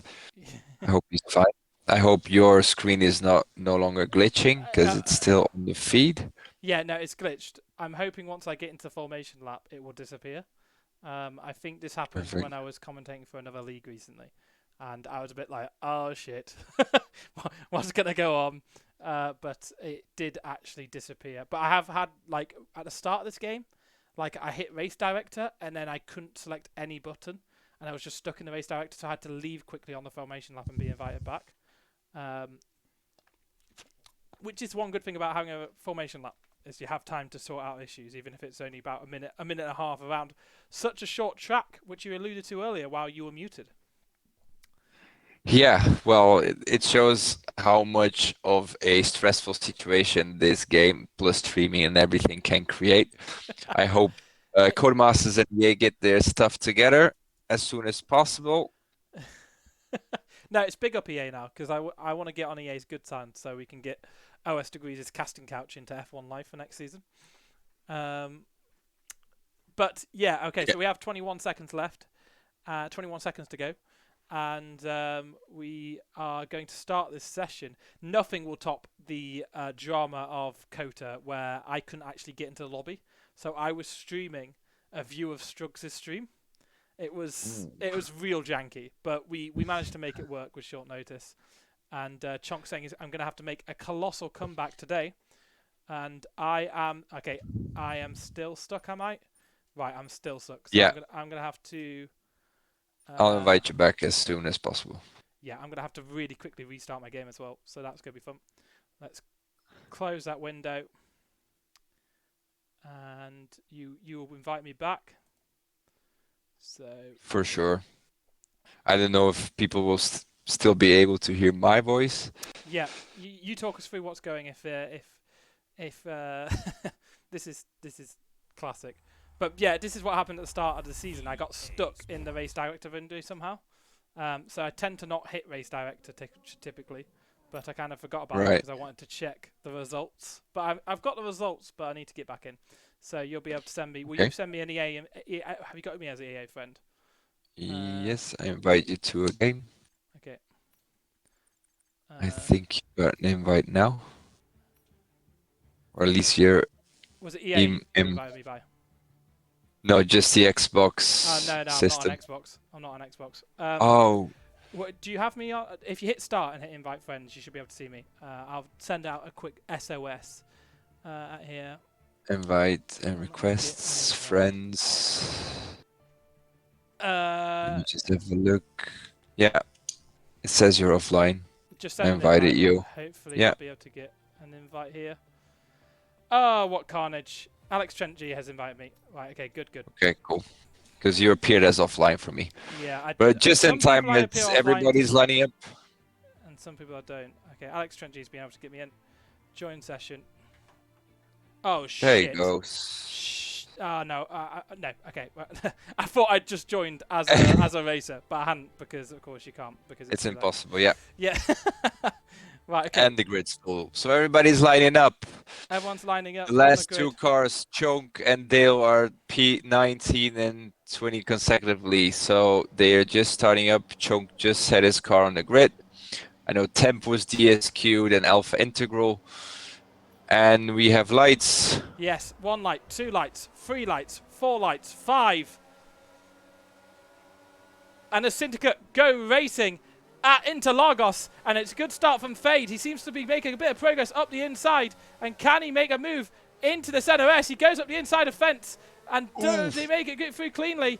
There's a bit of contact behind because Gazam's speed has fallen massively behind, and hopefully we can actually go to an off-board shot here as we see Gazam C has lost a bit of time to those 2 cars ahead as Fade desperately tries to get around the Alpha Tauri of Fence, but Fence manages to keep the lead of this race. Amazing. AJ's P12, Alpha Integral still P10. Chonk all the way to P8. That is a incredible start. Big gain from Chonk. 11 positions gained from Chonk. He's gone all or nothing through the first few corners. I'm sure he's put his car into some very dangerous positions, but he desperately wants to get forward, starting 19th on the 19th position thanks to an early DNF in the race, and he's already up into 8th position. High on money, Giri on tour, he's up into 5th.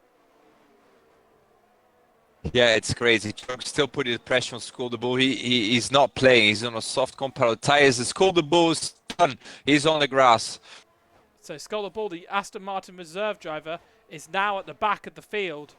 Coming out of John Cow, he's spun and looped the car and now has an absolute mountain to climb. Let's have a look at what tyre positions people are on as we go to tyres. We have the first 2 cars. They are on softs. So they're going to go softs, medium, hard potentially, or maybe just soft and hard in this race. But both cars are going aggressive, and Fade has actually got in front of Fence. So Fade has got in front of Fence through the Interlagos, and Fade is now leading this race. Fence is just behind. Let's see what kind of pace Fence can put in lap after lap in these dry conditions. Of course, Fence winning the sprint after coming back from spinning out shortly after switching to the medium tyre. And Fence will be putting pressure on Fade to immediately get that position back. We don't have any DRS at this point, and both cars have used similar levels of ERS. Yeah, it's interesting to see what's going to happen with all the soft runners. I think they were really banking on the safety car maybe at the start of the first leg of the race, but it's definitely going to be faster than Gasm MC and Temp there on the medium set of tires. So the DRS will open up for the first time down to Vetaposta as Fence is only 2 tenths away from the car in front. And will he be able to make a move into the Descida de Lago corner? I don't think he will. I think he's just a bit too far back. But being within that DRS range will allow him to put the pressure on lap after lap. Now, Gaz MC is probably on a medium to hard strat. Looking at his tyre choice at the start of this race, he'll be quite happy with just 1.4 seconds behind these cars in front. We saw how quickly those soft tyres fell off during the sprint race, and we have a retirement out to Descida de Lago. Georgie has made a mistake, and that looks like it's been a safety car. Is it a virtual or full safety car? We'll be able to tell shortly, but it looks like it could be just a virtual at this time. So a virtual safety car has been called to clear up the carnage that Geordie has left behind after crashing out on the 3rd lap of this Grand Prix. Yeah, incredible. I don't know how he lost control of his car, what caused them to DNF, but you expect to see this at the first lap or maybe second. The 3rd lap definitely had some contact probably. Yeah, it's heavy fuel loads can make it quite unsettled on the bumps, I would say. And there's some setups that feel absolutely golden with in TT and feel terrible on those heavier fuel loads around here. So it is just a virtual safety car. So the field won't be fully bunched up, but we have a lot of cars running under the fuel weight, and we have DRS enabled. So Fent has a chance to get on Fade because Fent has had a lot better chance of overtaking after that VSC, and Fent is very close behind Fade, and these two cars have a bit of desync, and there's certainly contact as they come out to Descida de Lago and up to Ferradura, and these two cars are going too wide now, and Fade falls down into 2nd position, and I think it's Fent who has the desync, if anything. It's quite hard to tell, but there's a little bit of a contact through turn 8. And as they come through Pinarina, Fade is looking for any single gap to get through. Now, these two cars battling will keep Gaz MC in contention for longer, and that will make him happy. And, of course, Fade will now have DRS all the way up out of Junkao. Yeah, it's going to be interesting to see. I think Gaz MC and Tempe just got to let it play out, maybe conserve the tires a little bit and see what happens. I see Kevin already got a penalty, but it's all happening on the front, Crab. Yeah, Fade is closing and closing and closing on Fence, and will go up the inside of the Senna S and have the job done before the turn, and that will give Fence an opportunity to attack down the Senna S, and through the curve of Del Sol they'll go. DRS will be activated after this turn 3, and on the run into turn 4, down the Reto Aposta to Descida de Lago, we have a chance for Fence to overtake, but no, he's just going to fall back here. I think Fade had a better run through the curve of Del Sol there. Yeah, still no much overtaking happening on the rest of the field. Everybody's pretty much falling behind, as OS is 37 seconds behind Chonk that fell back to P18 again.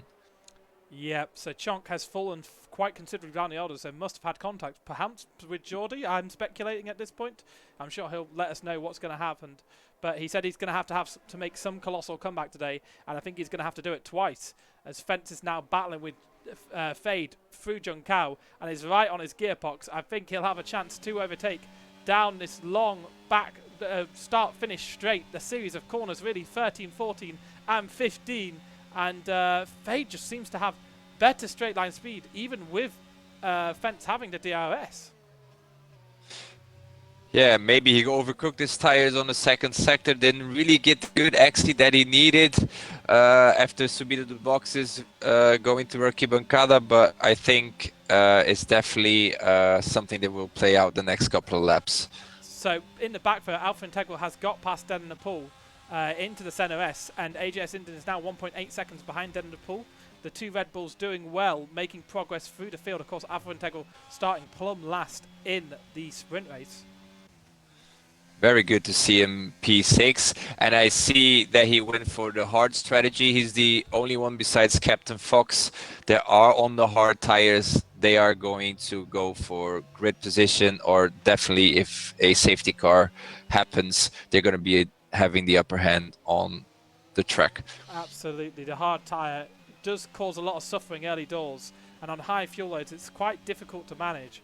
But if you can do it, it opens up a lot of opportunities towards the end of the race. Of course, they'll have a soft and medium tyre left. I wonder if some drivers have gone on the soft because they have no medium tyres. I wonder if that's what people were complaining about at the start, because there's a significant amount of runners on the soft tyre at the start of this race, which does surprise me. I wonder if there's a band of rain coming in potentially as well.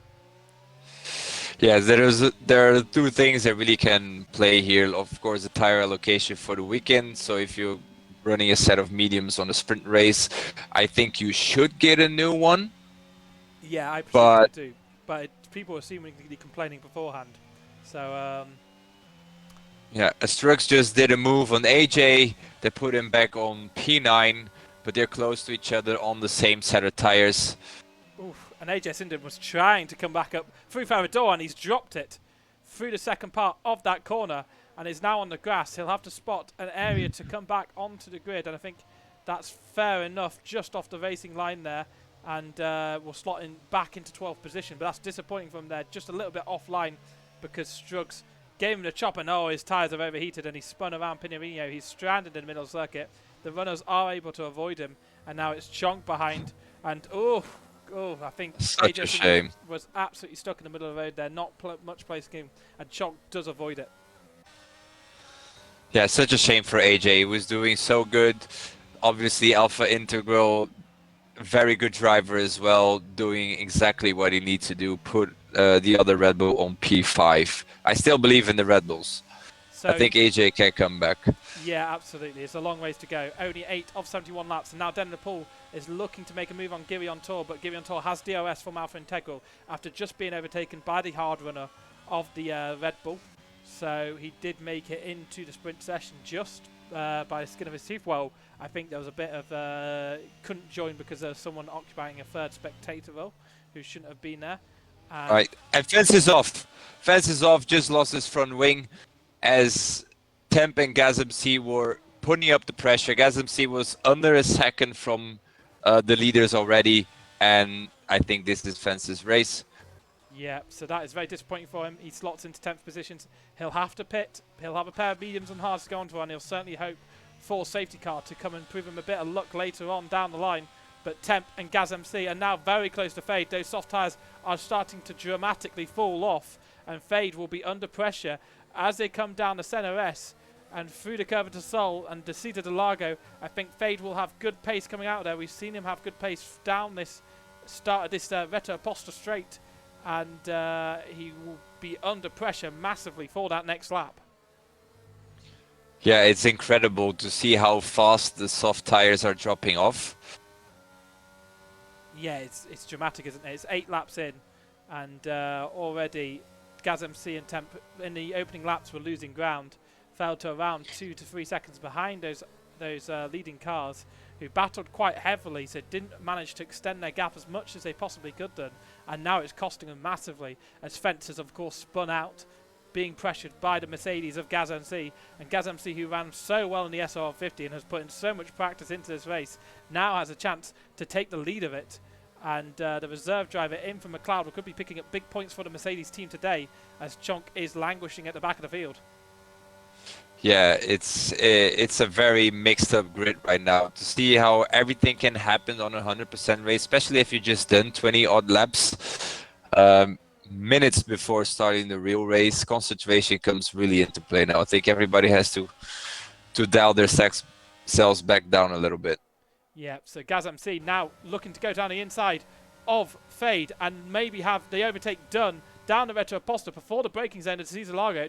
It's job done, and now Temp will be eyeing up the Williams driver next, but hopefully I think the Williams driver will try to keep within the DRS window of GazMC, and if he's smart, probably not attacking, knowing that that would cost him more time, but just keep within that DRS window and enough to keep his dreams and his softs alive of potentially taking the win for this race, because I think he'll have to pit for another pair of tyres quite soon.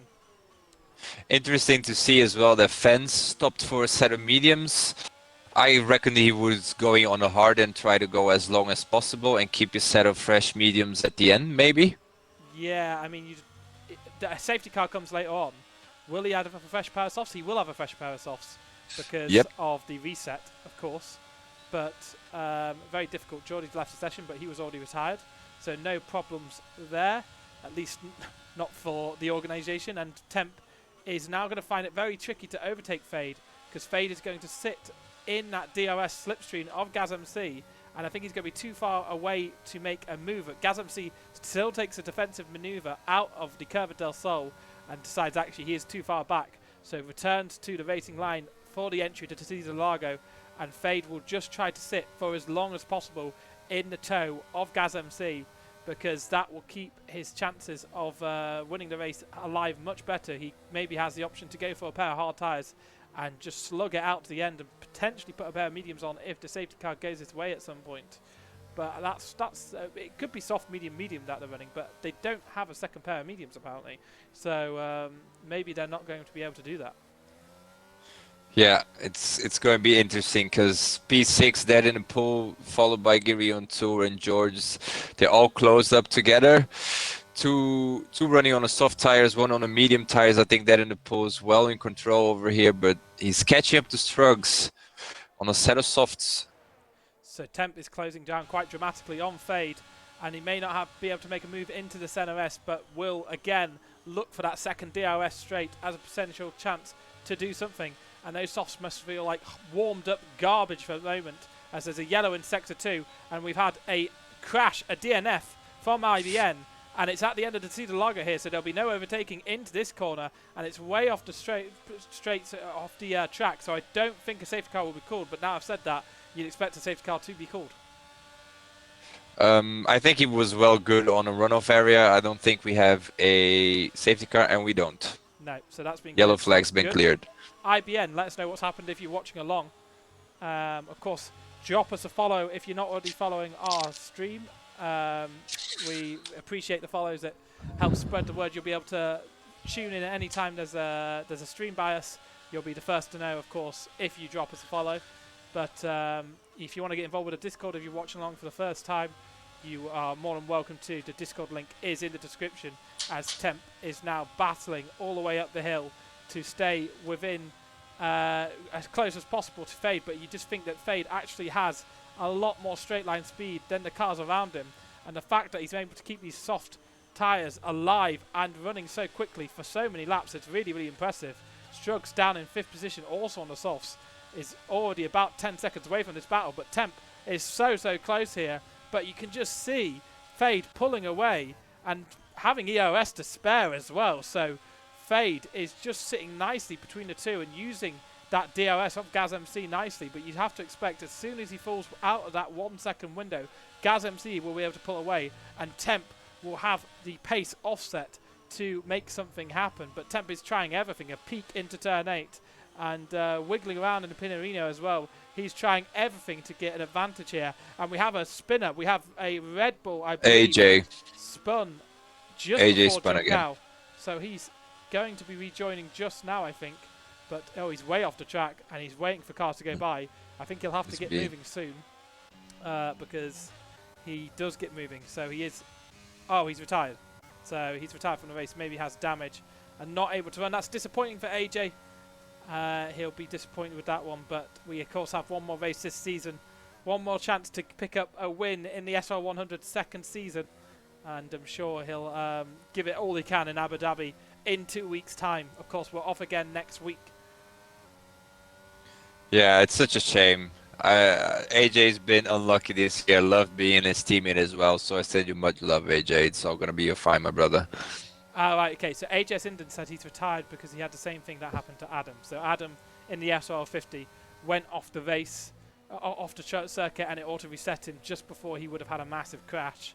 And I think AJ Sinden has decided on honour to retire the car, and Temp has gone around the outside of Pinarino. He's put a wheel up the inside of turn 8, gone around the inside of Pinarino and around the inside of Pico de Pato, and on the run down to the corner before John Cow. What can Temp do? Can he keep it too wide? It's going to be costing him a lot of time, but fundamentally it's going to make Fade lose DRS. So even if he has to fall behind, that battle was possibly worth it, because he's actually made Fade lose DRS on Temp. So now he'll be able to bottle all the way up to Center S, and Fade is going to have to use a little bit of ERS to defend here.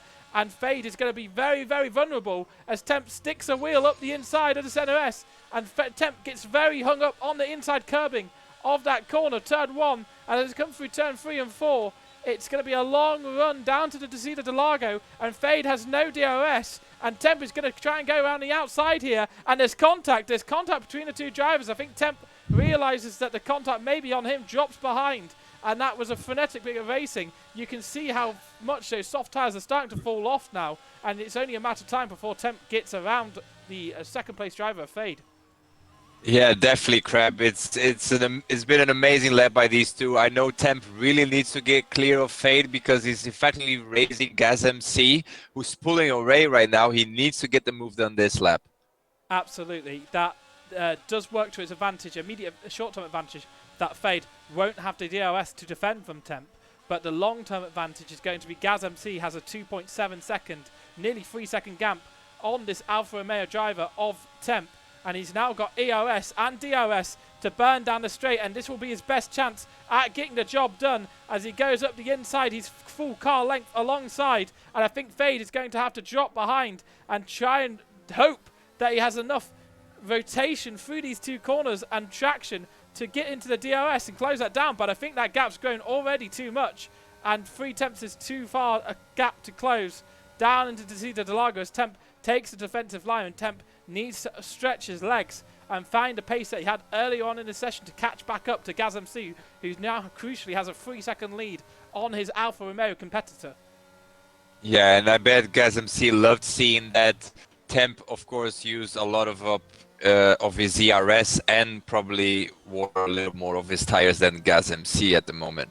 Absolutely. Now Fade has still somehow managed to keep within 6 tenths of Temp, and I think maybe won't go for the attack on Temp, knowing that it's futile and that he needs to just stay within a second of the car ahead, and that's the fastest approach to this race at this point. He just about managed to stay within the DRS window, and he is going to burn a bit of ERS here to stay within it, but DRS will bring him further along, and he's doing a magical race so far, Fade, to make those softs run 15 laps. Yeah, they're 17 laps in now. I think he will try to go as long as he can and wait, maybe hope for a safety car or wait for the front runners to go for a stop. So Kev has spun in the middle sector, the Haas driver in 15th position. We have Alfa Integral up into 4th on those hard tyres, so he could be one to watch towards the end of this race. And another spin from Kev in the middle sector, so not going his way. George picking up good points in the other Haas car in 7th position currently. Also taking those softs very long. Captain Rainbow Fox in 8th, the only other runner on hards from the start. And Fence picks up a fastest lap of the race, a 1:11. It'll be interesting to see where he can fold back in. He has the pace to be running at the front, of course. And he's right behind Chonk, closing down for 13th position. Chonk makes quite a late and gradual move to the inside, but still Fence throws it up the inside and gets the move done. A bit of a scary moment from Chonk, that defending. Fence didn't know whether to go left or right, did commit to the left, and does get around Chonk, who is on a very old pair of softs, and Fence will be fighting forward here and hoping to get back into this race. But I feel like the sky is starting to darken slightly, and there's a potential chance of rain perhaps. Yeah, definitely. I know in a tropical climate, you can predict rain by smelling. Although I'm a Brazilian, I'm in Belgium now, so I can't really help you with that. but yeah, smell a lot everything of can happen with Cody's anyway. So I think I'll cover it up. Not to forget, Strugs is on a set of softs as well, and still P5. Yeah, pulling away from Deadpool. Deadpool's gain a lot of time now through hopefully the middle sector. We'll see what happens, but it's definitely one to watch now. Yeah, very close. Deadpool is behind Strugs. How can you be commentating and racing at the same time, Strugs? Sol? Yeah, tell me about it. I've been away for a while and there was a replacement theory. Yeah. So I still have to catch up on that. I'm still not really accustomed to having a top hook hanger. But do you know the whole Avril Lavigne and Melissa Lavigne thing? It's basically yeah. Yeah, that's what happened. Can confirm. So Denderpool is closing down on Struggs and putting the pressure on. Struggs facing a very, very good race. Potentially on the wheel, I'm not sure. Dale is out of this race. So Dale, let me know if Struggs got back on the wheel in this race or whether he is on the controller. If you're still watching, Dale. And we have 19 laps done of the 71 lap race. It felt like a lot longer so far. But we have an hour and 11 minutes of running left on the clock to go, so I think we'll get to full race distance as Struggs managed to hold him off still. Yeah, very interesting. No real safety cars this session, which I think caught a lot of people by surprise, but still four people DNF'd, so it's going to be an interesting finish. So he is on his wheel. He has got back on his wheel, which is good. Yeah. And Dale's just saying today's been full of BS. So, yeah, it's been a bit of a chaotic one, hasn't it? We'd hoped it'd be a bit easier than Kota. So, you know, Kota, we didn't have any safety cars. I think we may have had a virtual at one point, but we didn't have any full safety cars in that race. Yeah, just to show the level of the driving that we are having these days in the league, it's amazing. Full 100% race, no safety car. That's a good mark to carry. Absolutely. We have clean drivers up and down this league. Doesn't matter what the pace is. As long as you're clean, you're welcome. And Dedenpool has got past Struggs at the beginning of lap 20 there. And Struggs is desperately trying to get back alongside Dedenpool. Wants a race on those soft tyres. But, doesn't leave quite enough room on the inside of that corner there. But does take the position, does he? I don't know. If I feel like he may be thinking about giving this one back, because there was a bit of contact on the inside of the Interlagos there, and I feel like Dedenpool's maybe deserved a little bit more space than was left, but Struggs has really took that position, which will be frustrating for the Alfa Romeo driver. Yeah, exactly, because I don't think Struggs has much to lose on this set of tires anyway. If he sees he's competitive, I think he's going for the gap. Absolutely. I think Struggs has closed down the gap on his teammate a little bit. It's about 7 seconds to his teammate, and I think at one point in the stint it was a 10-second gap between those two drivers. Now Temp hasn't managed to close down Gaz MC at the front. That 3 seconds has maintained throughout. They seem to be running at very similar pace as Dedenpool once again gets by Struggs, and that will give DRS to the Williams driver, our championship winner, as he comes through Curva del Sol. He just seems a bit too far back this time. Of course, he was right up the gearbox of Dedenpool last time round, and that's a too big a gap to close into the Interlagos.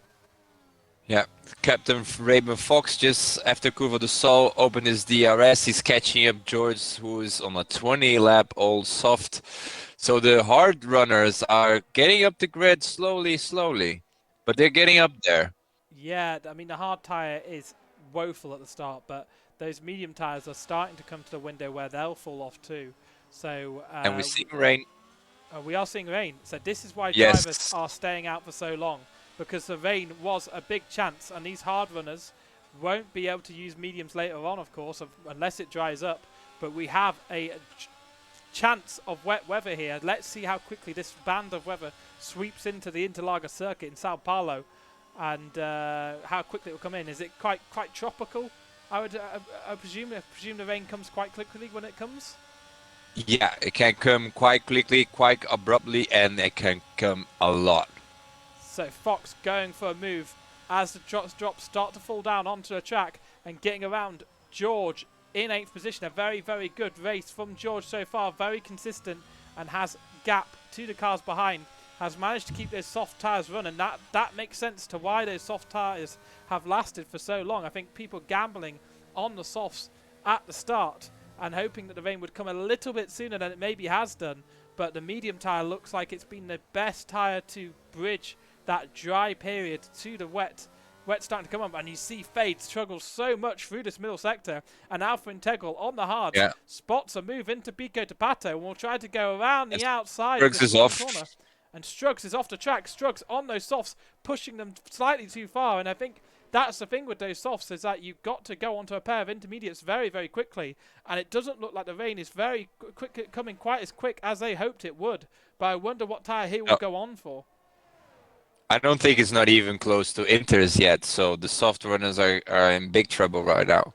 big trouble because the grip starts to go away, and when you have no grip on the tyre, it becomes very, very dangerous. And Alpha Integral, even on those hard tyres, which don't carry a lot of grip normally, is able to make absolute mincemeat of Fade down the main straight and has pulled away and into third position onto the podium, Alpha Integral. But let's see how his pace comes in the rain, because it certainly fell away in the SRL-50. He was running top 2 or 3 for the race, but we've had so much rain here this weekend. Rain in the sprint race, rain in the SRL-50, and now rain in the feature race of the SRL-100.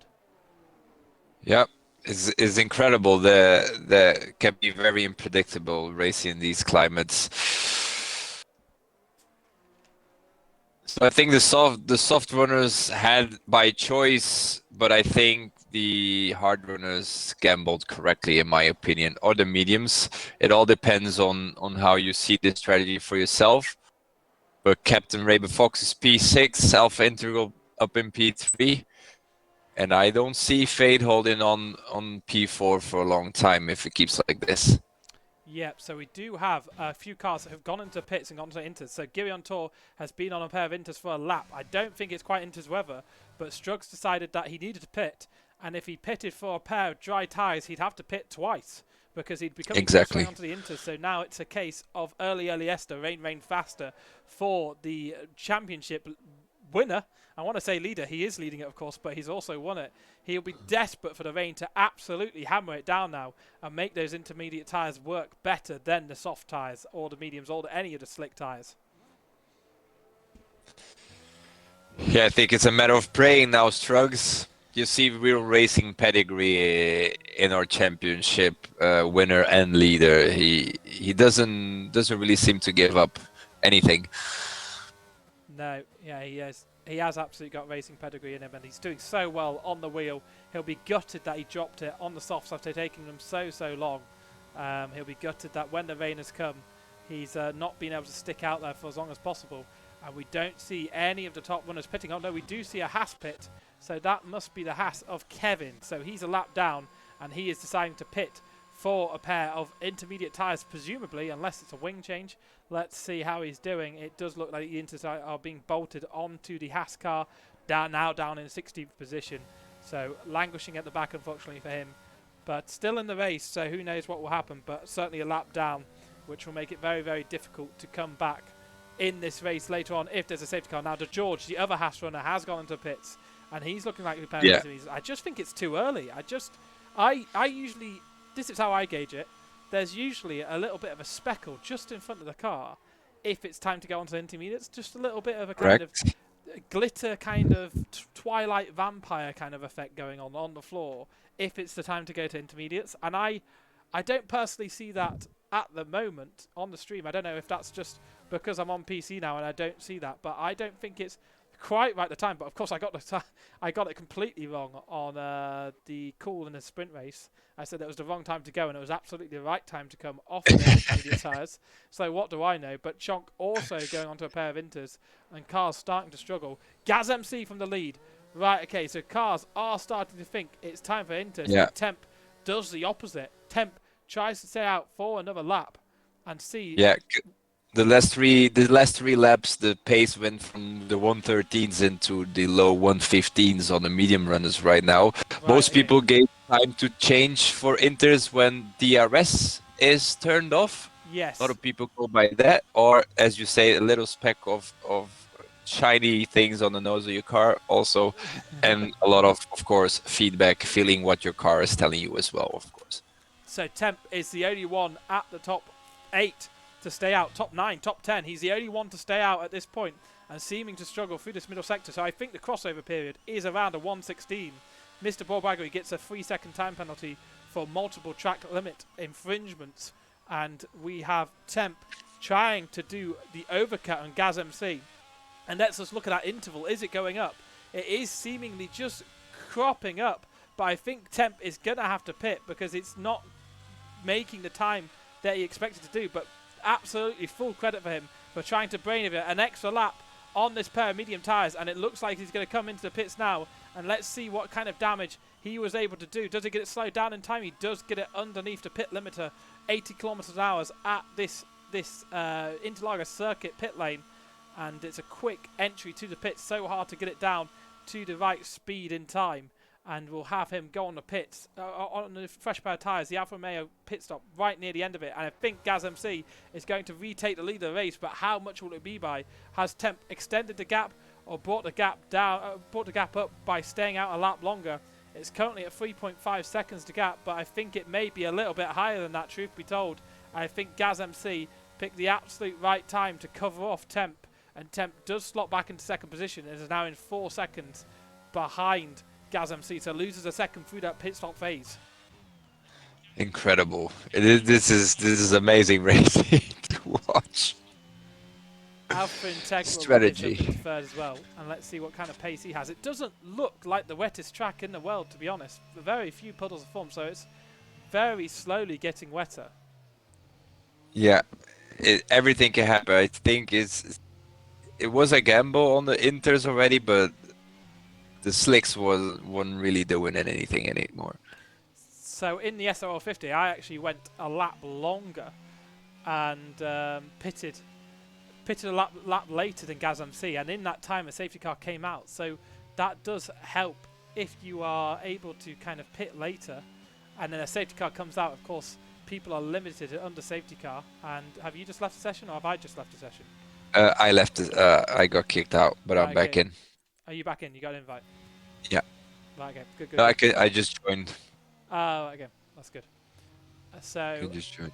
Alpha Integral attacking these roads, and there's an Alpine off the circuit, just clearing out the way. Joker there, just clearing out the way. I believe that was Joker. It could have been Giri, to be honest. It was indeed Joker who was spun out halfway through the Curva del Sol and just managed to clear Alpha Integral, but I'm sure that would have been a hair-raising moment for Alpha Integral, and Temp picks up a time penalty. So managing to close that gap by about 5 tenths to Gaz MC, but has inadvertently opened up the gap by 3 seconds because of those penalties, and they'll be hoping that Gaz MC can pick up penalties later on, because otherwise he's going to find it very, very difficult to pass in these wet conditions, and on top of that he's going to find it very difficult to build a 3-second time deficit to Gaz MC. Yeah, it's starting to get tricky out there right now. I don't think everybody getting the tires to work how they should. I think a little bit everybody got caught off guard with how the track is evolving, and I think a lot of people were hoping for more rain than this. Yes, yeah, I think I like it to come down very quickly. If it comes down, I want the track conditions to change very quickly, because I feel like that gives me an opportunity to catch other drivers out.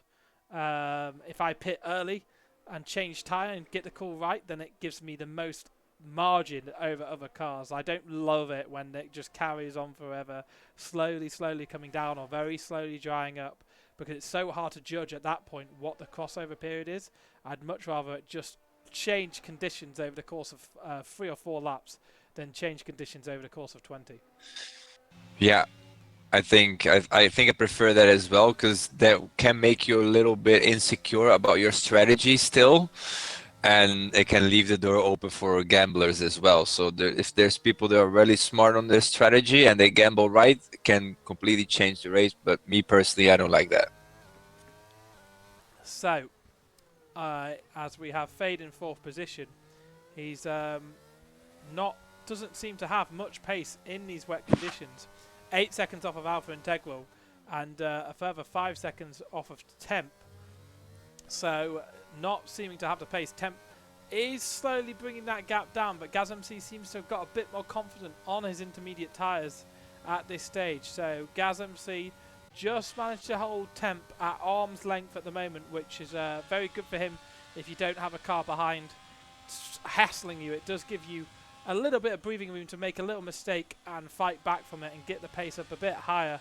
And it's been so much rain this weekend. Joker was saying that he only raced in dry weather events this year. Every time it rained, he was preoccupied. Australia being one of those, and the SRL-100 race around Brazil on Friday being another. But now he's had his wish, and he's had an absolute downpour. And unfortunately down in 16th for him, so not gone his way either. Kevin has on a pair of softs. Exactly. 2 laps old. So he's definitely went for the gamble that we were talking about just moments ago. So he has gone for a gamble. Let's see what his pace is compared to other cars. I don't. I mean, he'll have the best grip that the softs can give out, but certainly in real life, that wouldn't be working just with how the track would be. But of course, the physics in the game not quite matching the real world physics. So Mr. Borbagra, he's just so slow, but I don't think this is working out for him. It feels like he's dropping time to Alex Trent G, who he's almost a lap behind already. He's going through the end of the second sector, and Alex Trent G just going through the middle of the second sector. So I feel like this gamble isn't paying out for him. And he's had a massive swapper there, and he's going straight back into the pits. No other option. And he got a 5-second penalty for speeding in the pit lane. I think that's insult to injury, isn't it? He tried something else. Yeah. But we'll see how long this period of wet weather lasts for. But potentially could turn dry again within this race with how early this band of wet weather came into the race. Around lap 25 it started to pour, and we have a chance that it could dry up later on in the race. Now we haven't had a safety car yet, 31 laps into this track. I would rate the chances of a safety car being quite high, but even for those runners that have underfueled their car, these conditions will help them out because they won't be using as much fuel in these conditions. Yeah, I think people tend to lift and coast a little bit more, especially if you're running without ABS. I don't know if there's someone running no aids. Is Trugs running no assistance?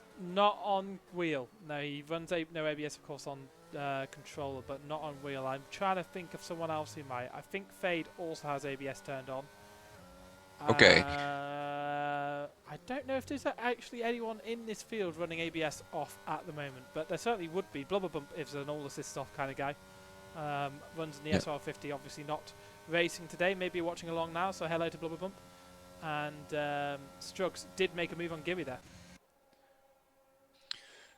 So yeah, Kevin got another penalty wrapped up. Captain Raven Fox down in P13. I didn't see how he lost those positions. Maybe he waited too long to quit in the pits, and Benke on his set of inters being fresher later on. But I don't know if we're gonna have to rain till the end of this race, Crap. They look about 2 or 3 laps older than cars around him, newer even. So he tries to go up the inside of Decida Lager there and seems to have a lot more pace compared to Chonk. So does get the move done and did actually have very good pace in the rain in the SRL-50. So I expect Captain Rainbow Fox, if he can keep it clean and consistent throughout this race and the rain persists, then I'm sure that he'll be able to get a good points positions for this Ferrari team. Of course, trying to score second place in the championship, but not having the perfect day at the moment. A reminder that Red Bull are 50-odd points behind Ferrari at this point, so they could still wrap it up as things stand. Of course, OS Degrees picking up a fair haul of points in the sprint race, but Red Bull need to probably have a win and hope for no points for Ferrari to keep any chance of keeping this alive. Of course, it's 43 points maximum, 44 points with the fastest lap maximum that a team could score over a weekend. So they need to be within 44 points of Ferrari Red Bull to keep the dream of second place in the championship alive. Of course, doesn't really prove anything other than just sheer pace. The Ferrari team winning the Constructors last season and as a duo would like to finish off strong. Of course, Cameron Rainbow Fox going to Tier 2, OS Degrees going to Tier 1, and AJS Inden, the Red Bull driver, will be going to Ferrari next year. That news just coming in just before the race. Thanks to an announcement from OS Degrees, as we have Chonk possibly going slowly out of Curve de Sol. Yeah. I think he just lost it a little bit, but I think he's back on it. Absolutely. These conditions are just annoying at this point. If I was in the race, I wouldn't know quite which way it's going to go. So we've had rain in both sessions. So people who gambled on a more rainier setup will be doing better. I think there's setups that can work in both dry and wet weather. Of course, to varying degrees, how they work is big. I think it's a surprising track really because it has that very, very tight and technical middle sector, but the rest of it is basically Yeah. long straights. Yeah, long straights, medium to high speed corners, more medium speed corners, and Struggs just spun at Jumsong again. It's hard to see him struggle. He's back down on P11. He was kind of catching up to OS, but lost it again. It's very interesting conditions. So is it Jung Kao or Jung Sao? Yeah, we call it Jumsong. Jung Sung. Okay, right, okay. So yeah, because when you see a C with that little, we call it little beard underneath it, you can pronounce it as a S. Oh, right, okay, so it's a Jung Sung. Jumsong, yeah. Jung Sung. Okay. But you're doing amazing. You know the track better than me, so. No, it's interesting to know. Okay, the nuances of each language. So Jung Sung, is that right? No. Jumsong, yeah. Jung Sung. Okay. It's a little nasal, the A and the O. Right, okay, Jung Sung. Right, okay. I'll try that. I may be getting it completely wrong each time, but as Strug goes for Jung Sung, where he spun last time, he gets a bit sketchy out of there again. So really struggling with the his setup and tyre combination right now. And he was one of the first cars to switch over to the wet weather tyre in the SRL-100 on Friday. And he'll have a bit of knowledge of that, but of course crashed out on those wet weather tyres. So we didn't really get to see what that gamble kind of paid off, what fruit it laid, as he's 7 and a bit seconds off of a point in this race. Our championship leader, of course, struggling in the wet conditions on the wheel. He's I think he'll openly admit to anyone that that's his kryptonite at the moment. The wet conditions really make him a bit slower, but he did so well in the opening stages in the sprint race, keeping pace with Fentz and actually making a move on his teammate Fade in the wet conditions during the sprint, but obviously with the heavier fuel load just not quite working out as we come to half race distance in this feature race. And I wonder how many people underfueled their car massively. Because that, at the rate things are going, this could be very interesting if we have no safety cars. So Skull the Ball seems to have underfueled his car. Alpha Integral and Chonk seems... No, Joker has underfueled his car. So 2 or 3 cars have underfueled their cars. There's quite a few cars who are overfueled already. Then maybe they were banking on putting the foot down during the whole race. But it's definitely going to be interesting. And this also goes to show to everyone that even though like Struggs hardly makes any mistakes, there's still days that you can have an off. And it's anyone's to grab every race actually. Yeah, I'm sure if the championship wasn't wrapped up, he'd be picking up his controller and racing with that. But of course he's trying to get a feel for using the wheel in these long races and losing time still. Actually may have just gained a little bit of time on Giri, but he is trying to get a feel for using the wheel over the course of a full race distance. Of course 95 laps of the circuit being run, probably well over 100 including the qualifying laps of course run today around the circuit. And again he just drops that out of Jun Sao, and very chickle for Struggs. So going back to the sharp end, Temp has lost a couple of seconds to Gaz MC. So Gaz MC seems to have a firm grasp of the circuit with his Dayglow yellow helmet on. You'd have to think that's probably a nod to the late great Ayrton Senna. And he's showing pure dominance. Maybe a Lewis Hamilton fan as well, I don't know. But the true Dayglow helmet runner is Ayrton Senna, undoubtedly. Yeah, for sure. I think if you can ask all the drivers on the real F1 grid, I think Senna is going forever to be one of the most iconic F1 drivers in history.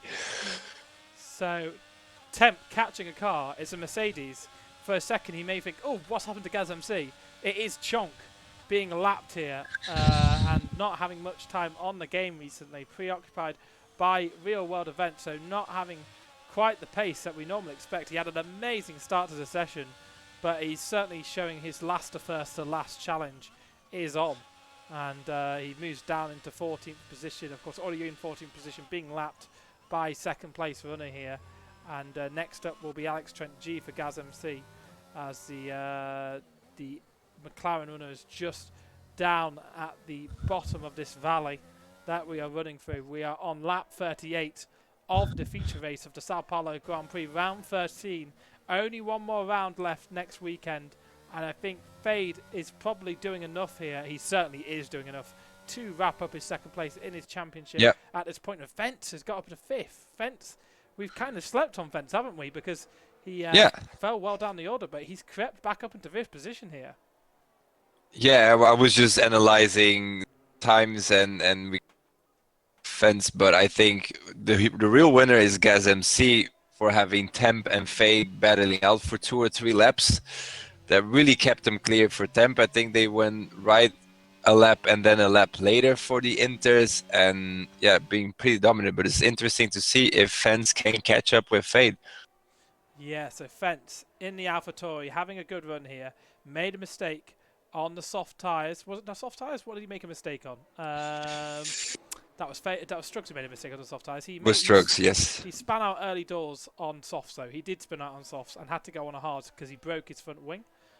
So he opted for a pair of hards to get him into the rainy period, and probably felt like he maybe should have got a pair of mediums. But actually, if it does return to dry conditions, say over the next 10 laps, that pair of mediums will feel absolutely fresh to put on and will help him close down the lead of this race. Now, if we look at his penalties, let's have a look. He's got 3 seconds worth of penalties, and he does have 6 seconds to Fade now, but Fade is 15 seconds off the leading pack, who are about spread by roughly 10 seconds as we head over and start the 40th lap.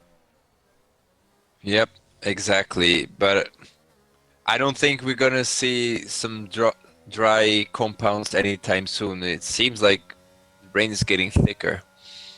Yeah, I think they're gonna have to sweat it out on the Zinters for a little longer, maybe 10, 15 laps.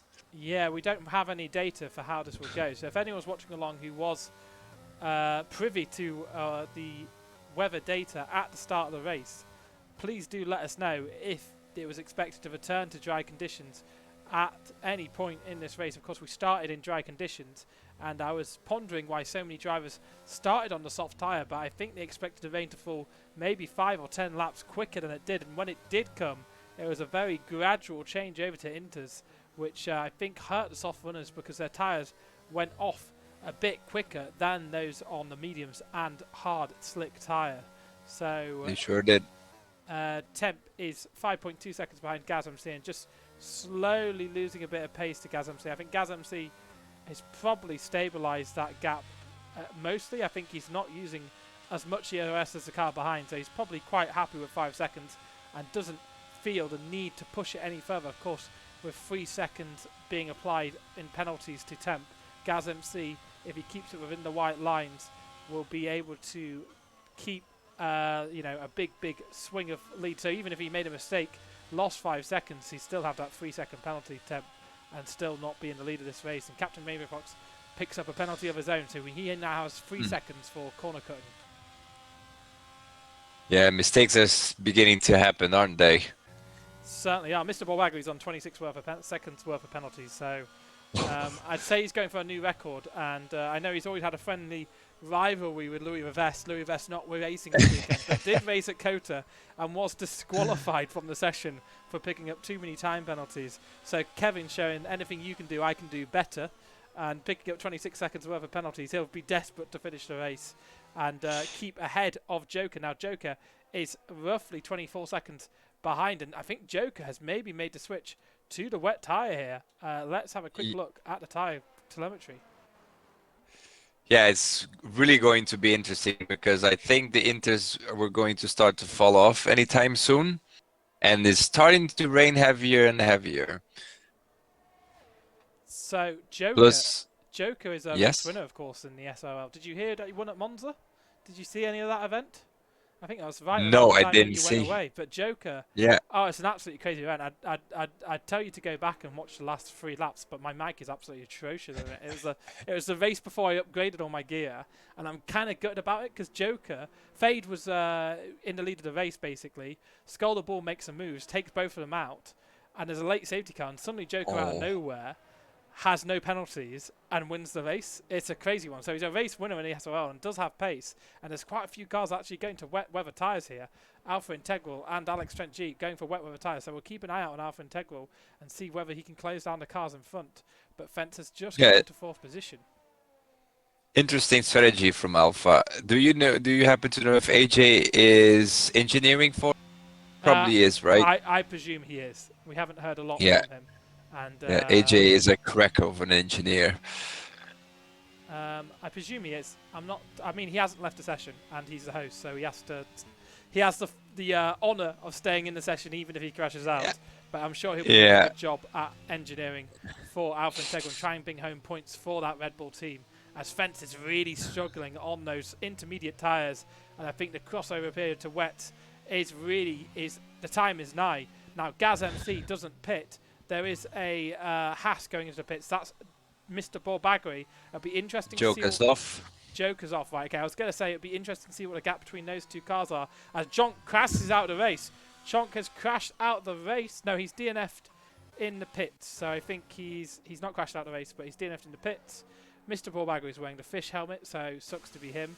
And Joker is off and is out of this race after beaching it. Where is he? He's on Unbelievable. Ferradora. And Yeah, he's beached. He's out of the race. He's off now. Yeah, he's out the race. So these wet conditions are really, really tricky, and that sucks for him. And that has brought out a full course yellow. I think that's just a VSC. We haven't seen a safety car, as there is a Mercedes pulled over at the end of the pit lane.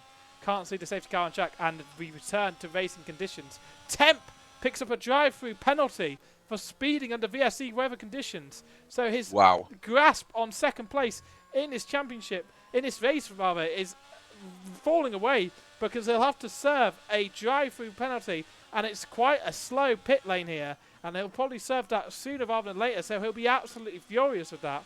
As we have another car beached, is it? There's a Williams. Struggs is, I think he's beached as well. So we have cars left, right and centre beaching here, and that is it. I think he's not able to get out here, and he's been disqualified for parking the car in a dangerous position. So I wonder if this will be another VSC, as Temp hasn't gone for that drive-through, which I always think is dangerous. Always best to serve the drive-through as soon as you get it, because if there's a safety car come out, then the effects of the drive-through are nullified. But there's no safety car come out there, and Struggs is disappointingly out of this race as 2 cars beaches it over the course of 2 or 3 laps.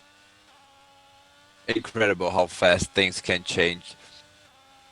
He was on 19 laps old. Inters. Joker was on fresh wets. It's hard to say what happens, but it seems that like the front runners are going for a gamble to stay out on the Inters a little longer.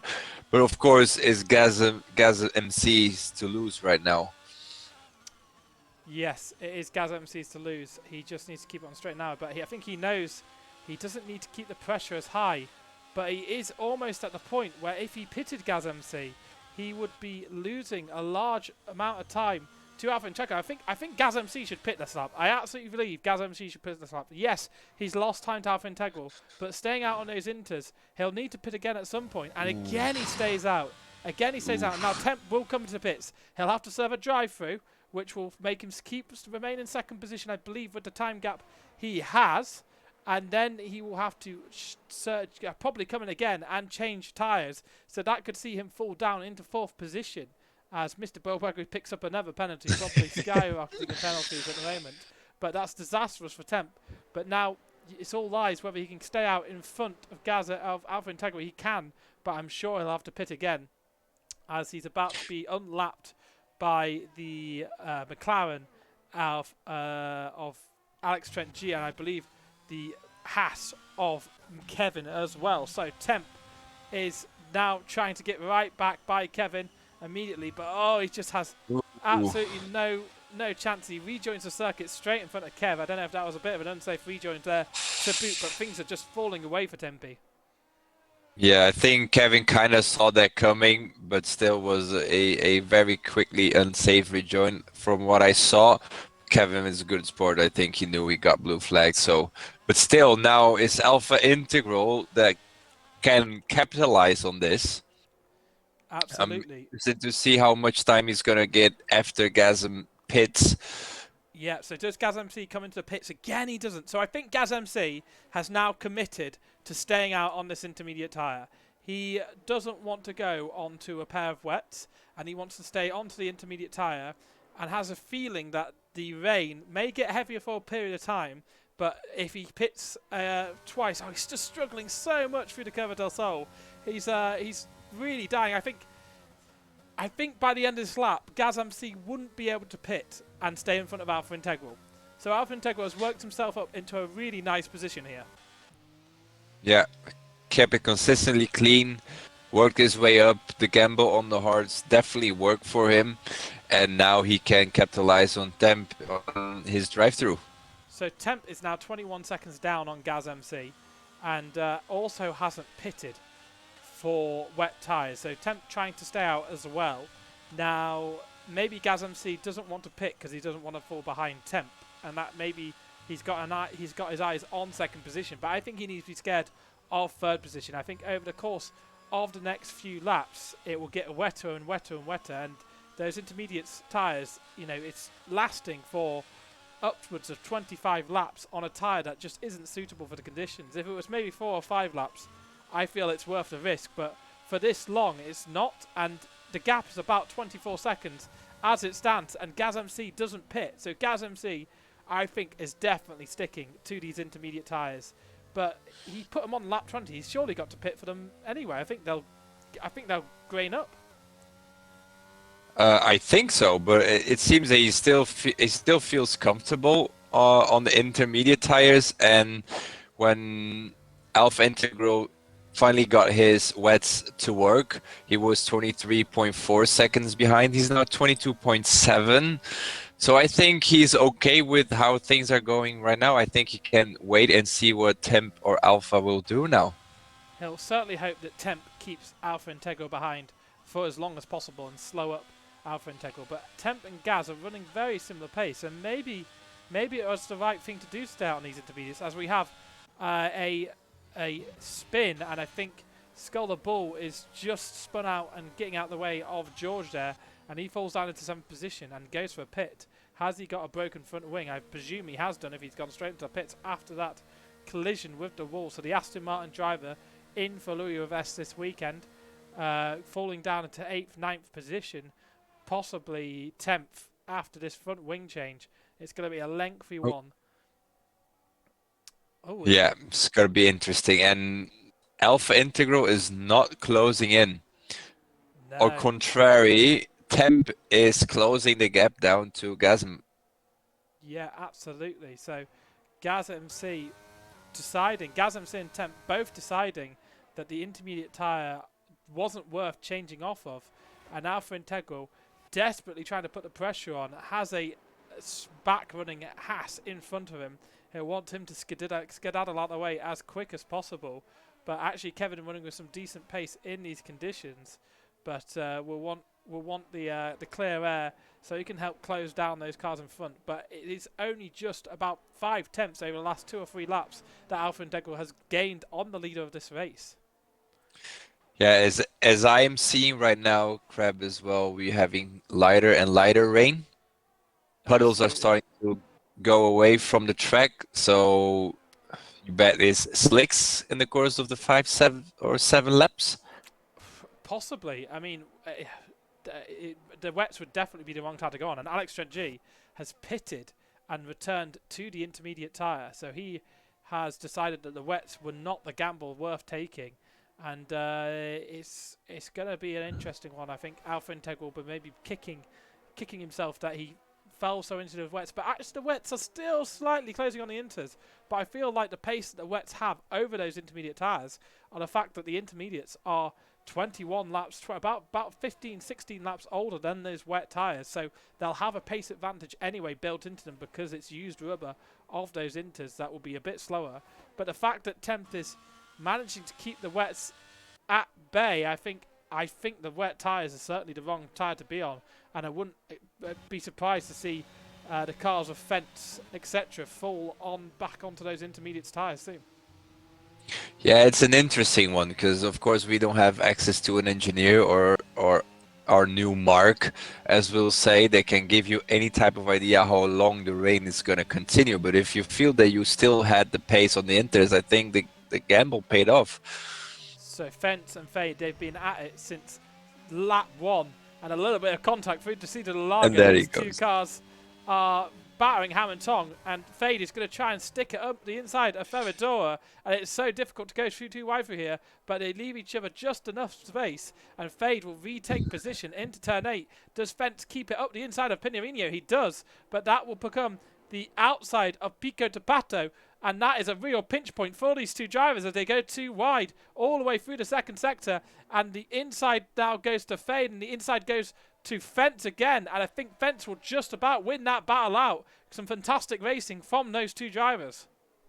This is amazing. From the feature to the main race, it's been incredible. Fence has just had a moment. Fence has just had a moment. Managed to keep it pointing in the same right direction, but he loses place to Fade there, so that'll be frustrating for him. He just gets a bit of wheel spill out of Jung Sao, and very, very difficult. Did I say it right? Yeah. Yes, right, okay, 8 out of 10. So he got a bit of wheel spin out of Jung Sao and out of Curva to Sol as well. So very, very difficult for the AlphaTauri driver, who had just got past Fade and up into 4th position. Now, he does have a whole chunk of penalties, 3 seconds worth of penalties compared to Fade, running with no penalties at this later stage of the Grand Prix. Only 21 laps of this race left. Incredible racing. It's incredible to see how strategy works for some people, how raw pace works for other drivers, and how some people just couldn't seem to make it work in these conditions. So Fence is in 5th position, Fade in 4th, Alpha Integral. Temp's closing down the lead of the race. He must be so frustrated with that drive-through. He's closing down the lead of the race. I think Gaz MC is probably taking it a bit easier on those tyres, knowing he needs to get to the end on them. But I think Gaz MC could go for a pair of inters and take Temp and Alpha Integral.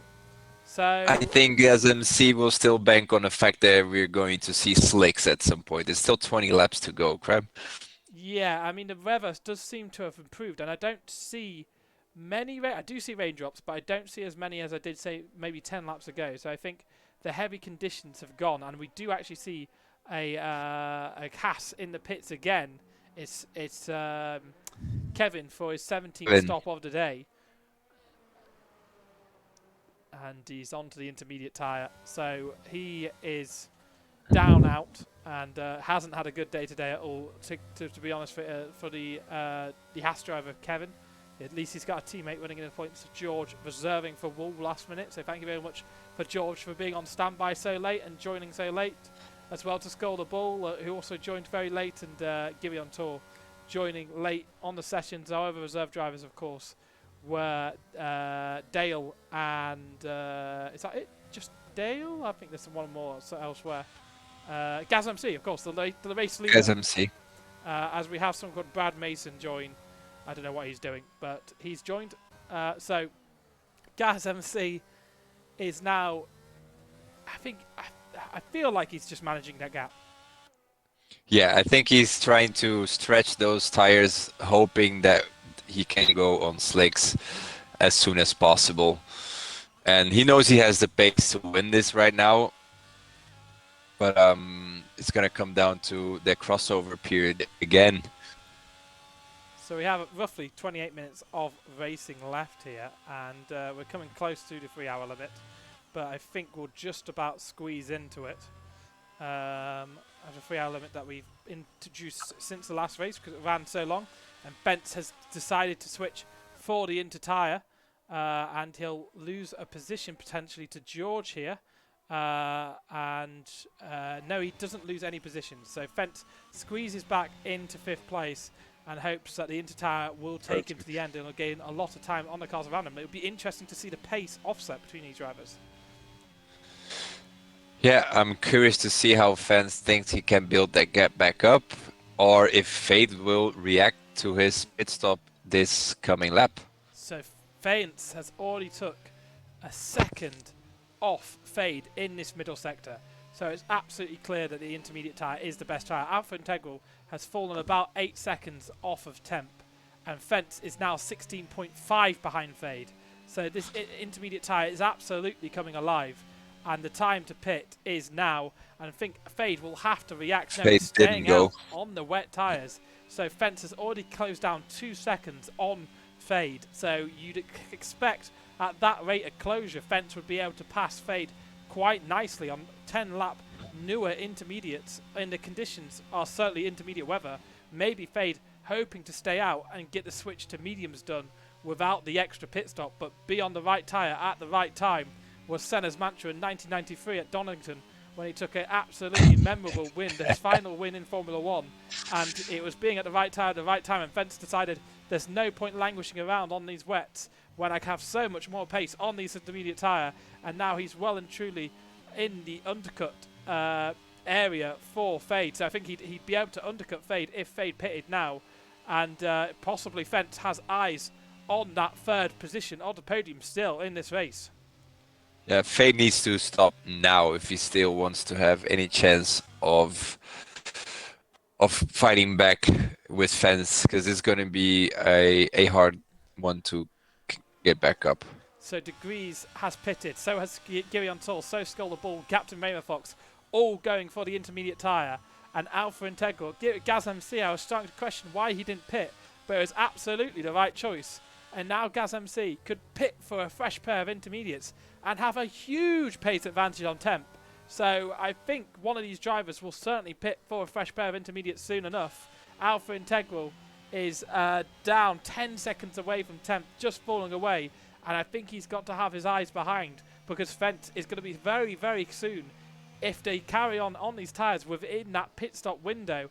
And with just 16 laps of racing left here, I feel like Alpha Integral could potentially be caught by the 5th place runner of Fence. It'd be a lot of time on track to catch him up on track, but I feel like the pace he's got is so much greater.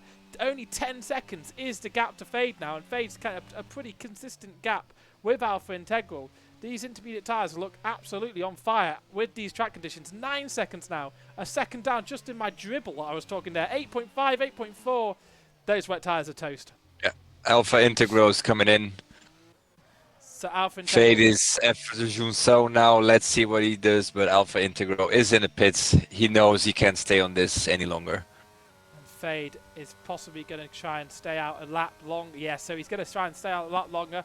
Maybe hope for a safety car that goes his way, and maybe just get the mediums straight switched over. But Alpha Integral will be so close behind that you feel he'll get him in a mere moments, really. And Fence is just 4 seconds behind Alpha Integral, and he'll have his tyres absolutely fired up. So Fence is completely in contention for 3rd place in this Grand Prix, and it's only 2.6 seconds a gap. Alpha Integral feeds out just behind Fade to boot. So Alpha Integral will be interesting to see what his pace is in the opening moments. And Alpha Integral already gains massively through Desida de Lago. 1.3 seconds I think he gained on Fade there. So Fade is going to have to admit defeat, know that he's not getting back through on these mediums. And Gaz MC has a free pit stop to the cars behind. He doesn't have a free pit stop because, of course, Temp is in that window. But Temp has a 3-second penalty, remember. And the intermediates, if he changed now, would just be so much faster. So I really feel like Gaz MC should potentially consider pitting. Certainly Temp as well, because if they're not too careful, just watching each other, I feel like the Alpha Integral could close down that gap. And Alpha Integral out of Junção gets along Fade, and Fade is no longer on the podium. He's sitting in 4th position, and he'll have to pit. He doesn't pit. Somehow he doesn't pit. and I think he's just desperately clinging on for slick tyres. Yeah, Fade completely lost it now. I think he really knows that, and I think he's going to have to commit. But as a racing fan and as a sim racing fan, what happened last lap it's just amazing to see, isn't it? Three guys, similar pace, totally different strategies, totally different situations in the championship, and clean, good racing. Absolutely, and Fade really struggling so much he went wide out of Center S just before Curva del Sol and picked up a warning. That's given him a 3-second penalty. And OS Degrees could actually be licking his lips here, because George, 34 seconds behind Fade here. Fade is just struggling so much on those tyres, and it's quite painful to watch. He's already fallen 3.6 seconds behind Fence, and the lapped car of Alex Trent G getting through here, and just dripping a tyre. I just think he needs to be very, very careful. He took those wets far too long, and I think Alex Trent G is desperate to get by because he's being hindered quite greatly. But of course, as soon as he gets by, he'll get those blue flags to let Fade through, despite being a faster car. And I think he'll get the move done. I think Fade will have to admit defeat this time around. He seems to be clinging the left-hand side, and he doesn't pit. He doesn't pit. I guess he's got a big gap. He's got a big gap behind. And Fence is now only 0.5 of a second off of Alpha Integral. So the Red Bull and AlphaTauri team fighting for that final step on the podium. As things stand, Temp has closed down the lead to 13 seconds to Gaz MC. So Temp enjoying these conditions much more. But I think Gaz MC would need to lose around a second a lap to throw away this race win. It would be his maiden race win in the SRL-100. And it looks like for the first time since last season, it won't be an Alpine or Williams on the top step of the podium in the future race, as Gaz MC looks to take the first win for the Mercedes team this year as a reserve driver. And it could be very good points for the Mercedes teams. Also, Temp obviously in it as well. Only 12.8 seconds to gap now. So Temp really with the bit between his teeth. And I think if one of those had pitted, they'd have been able to make big grounds on the fight for the first place here. But obviously they feel it's too late for that now either way. But I think Alpha Integral is trying to defend with all he's got on Fence and seems to have the pace down the straight. So Fence will have to force the Red Bull driver into a mistake. Yeah, and I think the really thing was happening is indeed P3 or P4. I think Gasm C and Temp got control of the situation. I think they are gonna sweat this out, but I don't see rain anymore, Crab. And it's still a little more than 13 laps to go, if my calculation is right. So this can be very interesting. Yeah, it's gonna get to the point though where switching to dry tyres just isn't worth it. Now I think Fade will be one of the first to pitch to dry tyres. Actually, no, I tell a lie. Kevin, of course, the ever being the acid test, the litmus test rather, and that is the wrong tyre compound to be on. He crashes in the pit lane and will have to come into the pits again for a wing change. So Kev has shown everyone it's too early for slick tyres.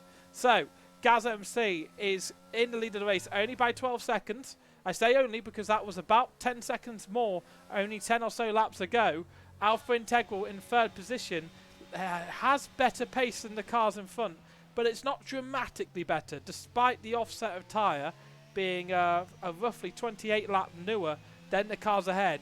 It is faster, but it's not dramatically fast. Now, Fence is only a second behind, and he is desperate to show what he's got. He's been able to connect all the way through. Of course, he won the sprint race. So the AlphaTauri driver won the sprint race thanks to some good racing and hard racing with Struggs. Struggs very unlucky right at the end to do fuel saving, plus having a wheel issue and not having much more luck in the SRL-100 too. Captain Rainbow Fox has just got by Skull Bull in the middle sector because Skull Bull spun out to Pinarino and off the racing line trying to rejoin the track, but should just be wise to keep out of the way of those lapping runners of Alpha Integral and Fence, and does well to get out of the way. But Captain Rainbow Fox up into 9th position. It's not quite the point. For softs. So, they are pitting for softs. Fade has pitted for softs. OS Degrees has pitted for softs. So let's see whether they can close down dramatically on the people in front and see what happens. I feel like Gaz MC and Temp will wait forever to make their switch to the medium tyre. But a smart move by both of those drivers to stay out on the intermediate tyres, and Temp doing so well in these conditions. Yeah, I see Fade completely in control of his car. I think there is an opportunity for Slicks now. If you can make him last to the end, you can get a huge pace advantage against the intermediate tires. Yes, yeah, absolutely. So Fade is 7 seconds down on George, and you can see there's still puddles on track, and he's now 8.2 seconds behind George. But the leader is pitted. The leader has pitted, so the leader blinks first, and will he be going for a dry set of tyres? He is going for a dry set of tyres, and I think Temp does also go he reacted. He reacted. He doesn't try to do the opposite and go longer. He does react, and that will preserve his second position to Alpha Integral behind, and they'll have 10 laps to close down the lead of the race and try to do something. And 10 laps around here really ain't a long amount of time, especially in dry conditions. We'll see lap times of around a 108 and a 10, which will mean that in just over 11 minutes, 12 minutes, we will see the end of this race. So everybody's in the pits. Everybody is pitting. There is no one left running on those wet tyres, and Alpha Integral comes in for third position, and Fence will try desperately to get the jump in the pit stops, and he doesn't get the job done. So line astern, and it's the Dead in the Pool who falls out behind there. So he comes out behind those two drivers, which will at least get the lapping done for him, and he can push on and doesn't have to lose too much time on the straights. That's actually worked out fairly well for Dead in the Pool and those two runners, and these two cars pushing all the way out of the pits, and Fence trying to make a move out to see the Lager. Alpha Integral jinks to the right to cover off that space, and it'll be so close on the run up to Ferradura. Fence is going to try and go too wide, is he? And I think Alpha Integral just has the better pace up there. Yeah, he was just a slight bit ahead for Fence to really go for the lunge, but he's not giving away. He's going to make his life as difficult as he can during this middle sector. It was very, very argy-bargy. We see a DRS enabled, and Alpha Integral has a bit of a moment, and it was very, very robust offensive work from Fence there. A little bit of contact into turn 8, and out to Pinarino. Alpha Integral doesn't have the traction, and now Fence is up into third position, but Alpha Integral need not panic, because Fence, of course, has that bigger penalty on him. He has 3 seconds worth of penalty, so if Alpha Integral can just lap within the DRS, this is still 15 points for the Red Bull team, but I don't think that's enough to close down Ferrari and make this a fight for second place in the championship all the way to the end. But Alpha Integral would just be looking to get himself on the podium. It'll be the first podium for a while without a Williams driver, possibly thinking back all the way to Monza, when of course Joker took that surprise win with Chonk in second and Rugriff in third. So it's going to be a first Williams-less podium for a little while, as Alpha Integral and Fence are fighting it out for this third position. Now at the front of the race, the gap has come down even more. It's only 5 seconds is the gap between Gaz MC and Temp. Temp is absolutely throwing everything at his cause here. Very interesting. I saw the gap close by a sector now. The question is, does he really have the pace, or was Gasm then really sandbagging it on the Inters? I think Temp is really on it. Yeah, he gets the fastest lap that last time around, a 1:10.157 to close down that gap. It's now under 5 seconds of the gap. Of course, he has 3 seconds worth of penalties on top of whatever he's got. And in these, it just looks so close, the gap. He can feel him coming in. Of course, car ahead is a Haas driver, but you can see just over the crest of the hill, you can see the Mercedes runner just ahead, and they'll be desperate for this Haas runner to get out of the way. And I think it's Kevin, who has no, it's not Kevin. It's very George, smart, who does actually get away at the bottom of Pinarino and doesn't cost Temp too much time. He'll be very thankful for that. And Captain Rainbow Fox picks up a penalty in the closing moments of this race. That's not going to cost him too much, because he has an 11-second gap, 2 Dead in the Pool behind, and it doesn't look like he's going to be pushing for Gibby. But Fade now picks up the fastest lap of this race, and Alpha Integral and Fence are still very close to each other on track. Yeah, very interesting. Captain Raven Fox is a little bit in no man's land over there, but he gets the point. OS Degrees also kept a very clean race, closing up to George, who has a penalty. So it will be mixed up when we cross the finish line, Crab. Absolutely, yeah. He has a 3-second penalty, so already OS Degrees has done enough on track to take 6th position and take some points. It's unlikely that he'll be able to close down Fade and nick some more points off his title, off his second place championship rival. And I think Fade will have the job done. Second place wound up in the race. And yeah, it's unfortunate that Struggs couldn't finish this race because, of course, it's the final race of his SRL-100 year, because the season 2 at least, because he is in a position where he won't be racing in the final race. As I said earlier, he'll be on holiday, but he'll be delighted with his championship as a whole. And I think it means quite a lot for him, because just before the championship, he, of course, lost his father. And one of the last conversations he had about him, he said he knew how much he was into the game, had shared a bond with Formula One with his dad, and he said that he was going to go all in for this championship. And I think his dad urged him on and go to win that. So it means a world to him that he won the championship. And it's a shame he couldn't complete his final race of the season. But absolutely congratulations to Struggs. I know how much it means for him, this championship. And yeah, he'll come back fighting for season 3 to defend his championship honour, of course, in the Tier 1 system. That's most likely coming next year. Yeah, amazing. Very good, very consistent, a very driven player. Someone that has a very good eye for details. I think he fully deserved it.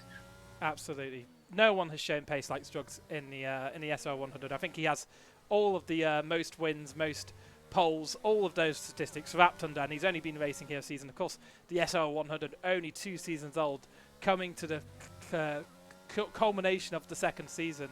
But the stats for Struggs are absolutely unplayable. He has been fantastic on his day, picking up the first Grand Chelems in the league history, 2 of them this year at China and possibly Portugal, a track he certainly didn't expect to pick up such a dominant win at, but did so well in those kind of DLC track period of this championship. And Gaz MC is now only 2.3 seconds separates those 2 drivers. So I think we'll have a bit of racing on track, even if it comes down to a penalty deciding this one. Yeah, I think the top 5, or at least top 4 now, because Fade is stopped again for a new set of softs, is going to be delightful to watch. I'm very happy I'm here for this right now. So Alpha Integral, very, very close. I think he'll be able to, if he keeps it consistent, because obviously doesn't get a penalty, I think he'll be picking up the final podium position. OS Degrees only a second behind Fade. So Fade must have dropped it, because no, Fade stopped again. Did he? Right, okay. So yeah. I think he's done enough to wrap up the championship, because the gap before the race was 30 points. So OS Degrees would have to outscore him by 5 points. So Mr. Borbago is disqualified, as he said he's regained the award. Struggs says, was disappointing, Crab, but I'm work in progress now, and my wheel had some issues tonight. Engineering for Gaz now, come on. So he's doing some engineering for Gaz. And yeah, Kevin got disqualified for pens again. So unbelievable work there, Kevin. Unbelievable. You had it for 3 weeks at least, where you weren't the only disqualifier, but now you are as bad as him again. But Temp is closing down on Gaz MC, and Struggs is working on the side of Gaz MC to help him engineer him towards a race win. Of course, the Williams boys don't have much to fight for in this championship, so Gaz MC could be picking up his first SRL-100 win here. He's only 4 or 5 laps away from the win, here, and he's raced so well. Yeah, it's incredible to see how pure consistency and good strategy and having luck sometimes a little bit helps, but it gives us an amazing evening, I must say. Crab, wouldn't you? Yeah, it's been some really, really good racing on board. No safety cars, as you said earlier. It's unbelievable that we're at the stage. It will be 2 no safety car races in a row. Of course, we had the Kota race, had some VSCs in, but no safety cars is a real testament to the skill of the league. And I think we've been a little bit lucky. Some of the crashes have come at times where we've been able to avoid safety cars, but it's been some fundamentally cracking racing, and it goes right down to the wire again.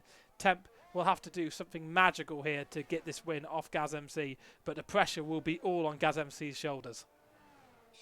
Yeah, I'm interested to see how the finish is going to happen. The grid will be mixed up. It's not going to end like we're seeing it right now, but it adds a little bit of excitement. But still, it's going to be a short coffee break in the stewards room today because there's not much that I think we can report, is it? No, there's not been amazing amount. I think there was a bit of contact at the first corner in the sprint. I think that'll certainly get looked at, similar to the SRL-100.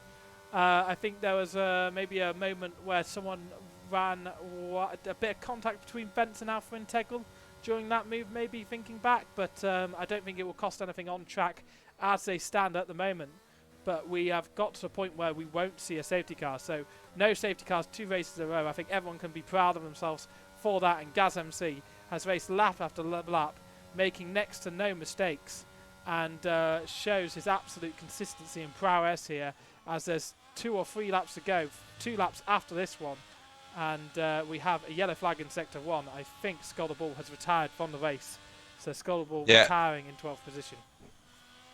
he retired in the pits, Fair play to him, and he did actually knock which them is out the on the correct way to do. Yeah, And Temp did so well to close that gap. Like, you gotta remember, Temp actually got a drive through here, and Temp will be furious with that drive through because he's got the pace. Now, Gaz MC has certainly been managing his pace throughout, but if we didn't see that drive through, we certainly would have seen a cracking battle for the lead as we come to the end of the 69th lap and begin lap 70, the penultimate lap of the race.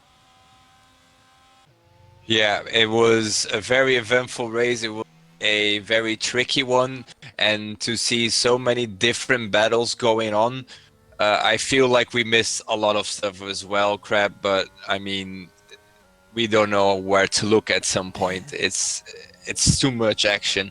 Yeah, there's you've only got one pair of eyes, haven't you? And ultimately, you look where you look. Sometimes you miss a bit of racing, but hopefully we can catch all of the main bits and the pertinent bits to today's race. As Temp is 1.6 seconds away from Gaz, I'm sure. See, I'm sure Temp will be doing everything to get into DRS range through this middle sector, because this next lap will be the final chance to get through with DRS, and both cars running low on EOS, and just taking a few more tenths out of this middle sector. But it's a day late and $1 short for the Alfa Romeo driver, and Fence has got an extra 3 seconds worth of penalties, and Alfa Integral only 6 tenths behind. Yeah. So it's almost definite that Alfa Integral is picking up that 3rd place position on the day. Yeah, very good. Very well done from Alpha Integral, from Gazman, for Temp to keeping the head cool, not letting anyone or everything come in their path, and just finishing how they could. I think it's the best result they could have gotten right now. So as we come out the curve de Sol for the final time, and up, down the Retaposta, and towards the Cedar Largo, Gaz MC has a 1.6 second lead on track over Temp. Temp also has an extra 3 seconds worth of penalties. He'll be kicking himself for the penalties he's picked up, but them's the wraps as we come up to Ferradura and attack this second sector for the final time. Gaz MC just needs to keep it on the track, within the white lines, on the asphalt, and he has won this one magnificently. He'll be taking a maiden win in the SRL-100. Before switching to the 2-tier system, he's shown great pace through here throughout all of the practice sessions and all the racing we've done this weekend. Deserved more from the SRL-50 on Friday. He said he was trying something out, so he wasn't too disappointed, and whatever he's tried out has worked perfectly, because his strategy's been absolutely top tier, and he's got to the end. He's had a great engineer of a championship winner in Strugs, and Gaz MC takes the Sao Paulo feature race. Yeah, incredible. As he takes the race, Temp comes in second. Fence and Alpha Integral are still battling. I think for pride, I think you still want to finish ahead of your competitor on track. You don't really want to leave it to the stewards room to get your position on track, but it's been an amazing race. It's a lot of fun. Fair play to Fence as well for still keeping the podium after having some issues on track or in strategy, but he fought like a lion. So, there's contact afterwards. Alpha Integral does get this place. Now, Fade falls down to 8th position, and OS Degrees is in 5th. So I'm just going to have to quickly work out how points are awarded. But I believe he may have just done enough there to keep open the second place championship fight all the way to the end. OS Degrees, of course, went into the final race of last year with only 1 point needed for Zeman to win, so it was a 24-point gap to that race leader, but there's still a whiff of a chance of OS Degrees potentially getting through here. I don't quite see who the fastest So lap runs are, OS got 10 points and Fades was in 8th? Yes.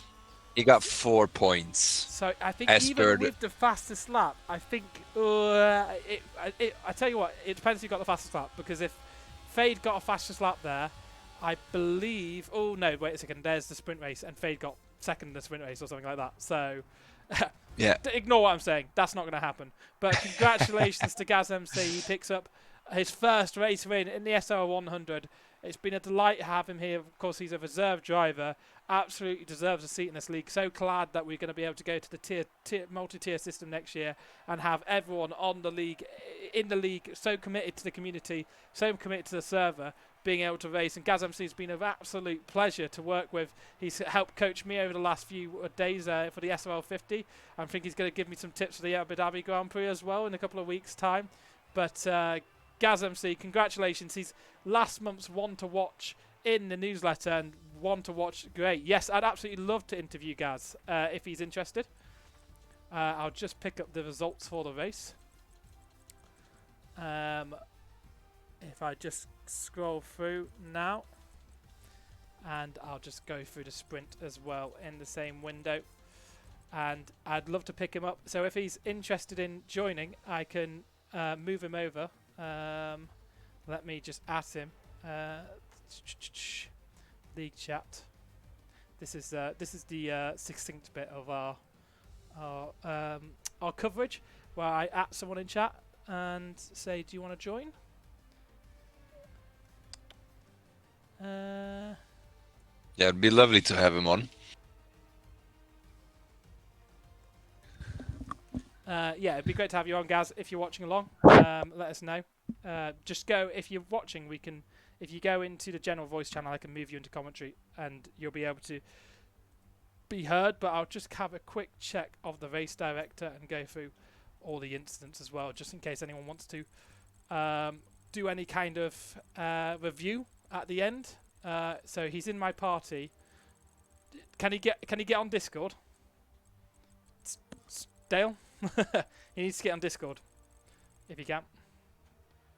And let's see if he can get on. Has he said anything? Gaz MC, show on Discord. Yeah. So he is going to be joining us.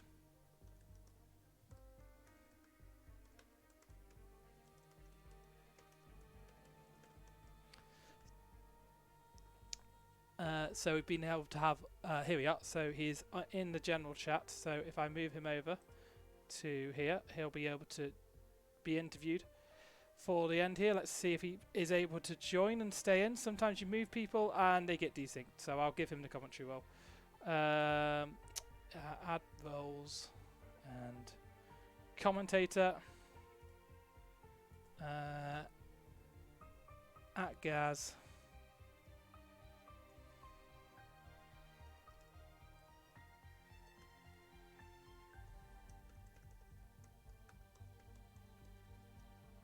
Okay, so just having some technical issues. And we'll have an interview with our race winner. As soon as he joins. Oh, Gaz MC's here, but he's got his mic muted and deafened. So as soon as he undeafens that, he'll be able to speak. Man of few words, as we say. Oh, sorry, I was on mute. Sorry, dudes. Hey, how's it going? Yeah, good. Well done. Congratulations on your race win. How was it? That was insane. I am so sweaty right now, mate. It was a bold call not to pit for the intermediate tire for the wet tyres. But what made you feel like that was the right choice? I had some good support. I had some. I was in a party for once. I usually just sit in silence, mate. But no, I was in a party. We were able to kind of bounce ideas around with like Fade and James Struggs. So big shout out, man. Thank you very much for keeping me going. And yeah, just the right place, right time, good strategy, right focus. Can't believe it, man. Can't believe it. You must be buzzing, absolutely buzzing. Bringing Mercedes' first win of the year. The only time an Alpine or Williams haven't won this season is you, and No way. you've got an SRL-100 race maybe to reserve in next time out. If you can pick up a reserve role, that'd be great. But you'll be looking forward to maybe putting your own stamp on the Tier 1 season next season. Let's see how season 3 goes, man. Hopefully we can take the fight to Strugs and Fade. Absolutely. Whoever I am paired with, if I get a seat, you know. Yeah, you will be getting a seat. Don't worry about that. So, who do you think your driver of the day is, other than yourself? Let's say. That's a tough one, man. Really tough on tyres today. I think Tempe had a good recovery after what happened in the sprint. Good solid pace at the end there as well. I think he maybe killed his tyres in the last little sprint. But yeah, good driving all around. Anybody that survived that rain again, and the rain got worse, and I don't know, man. It's still my head's still going like 100 miles an hour. I can't really think. I watched the replay, and yeah, I'll leave some comments on the Discord, man. Well, we appreciate you joining at the end there. Congratulations again. Well-deserved win. I don't think you put a foot wrong all race, and there were some really challenging conditions and decisions to make. So congratulations, and I guess that wraps up the streams for today. Thank you very much again for SoleColector joining us. Hopefully you'll be able to join the booth again at some point. Yeah, mate, I definitely enjoyed it. Congratulations to Gaz MC as well. Flawless, I think he was of the day, kept himself out of trouble. The gamble. I was just wondering if you were worried, Gaz MC, at some point for Tempest pace on the intermediates, or you were just conserving your tires. Yeah, I was just driving to the conditions, man. You know, I know how tricky it is. We've seen how incidents can play out if you're pushing too hard on a really, really wet track like this from Friday's race. So I had that in the back of my mind, and I was just focused on consistency rather than pulling out a big gap or whatever. I knew that if I could just keep it together, keep it on the black stuff, I'd have a good result. But yeah, I appreciate that, man. Amazing. Thank you. Yeah, very fun to watch. Thank you very much. Thank you. Awesome, great. Right, okay. So join us again in 2 weeks' time. We have a week off again, but in a week's time, the reserve chats and all that stuff will going up for the SRL-100, the final round of the season. 2 weeks ago, we got another week's break because, of course, the real Brazilian Grand Prix is at 7 p.m. Next weekend, so we'll be clashing with our race. So we'll take a week off again and come back for the Abu Dhabi race, the final race of the year, and we'll wrap up the SRL-100 season 2. Thank you very much. This has been a Syndicate Racing League production. Thanks for watching.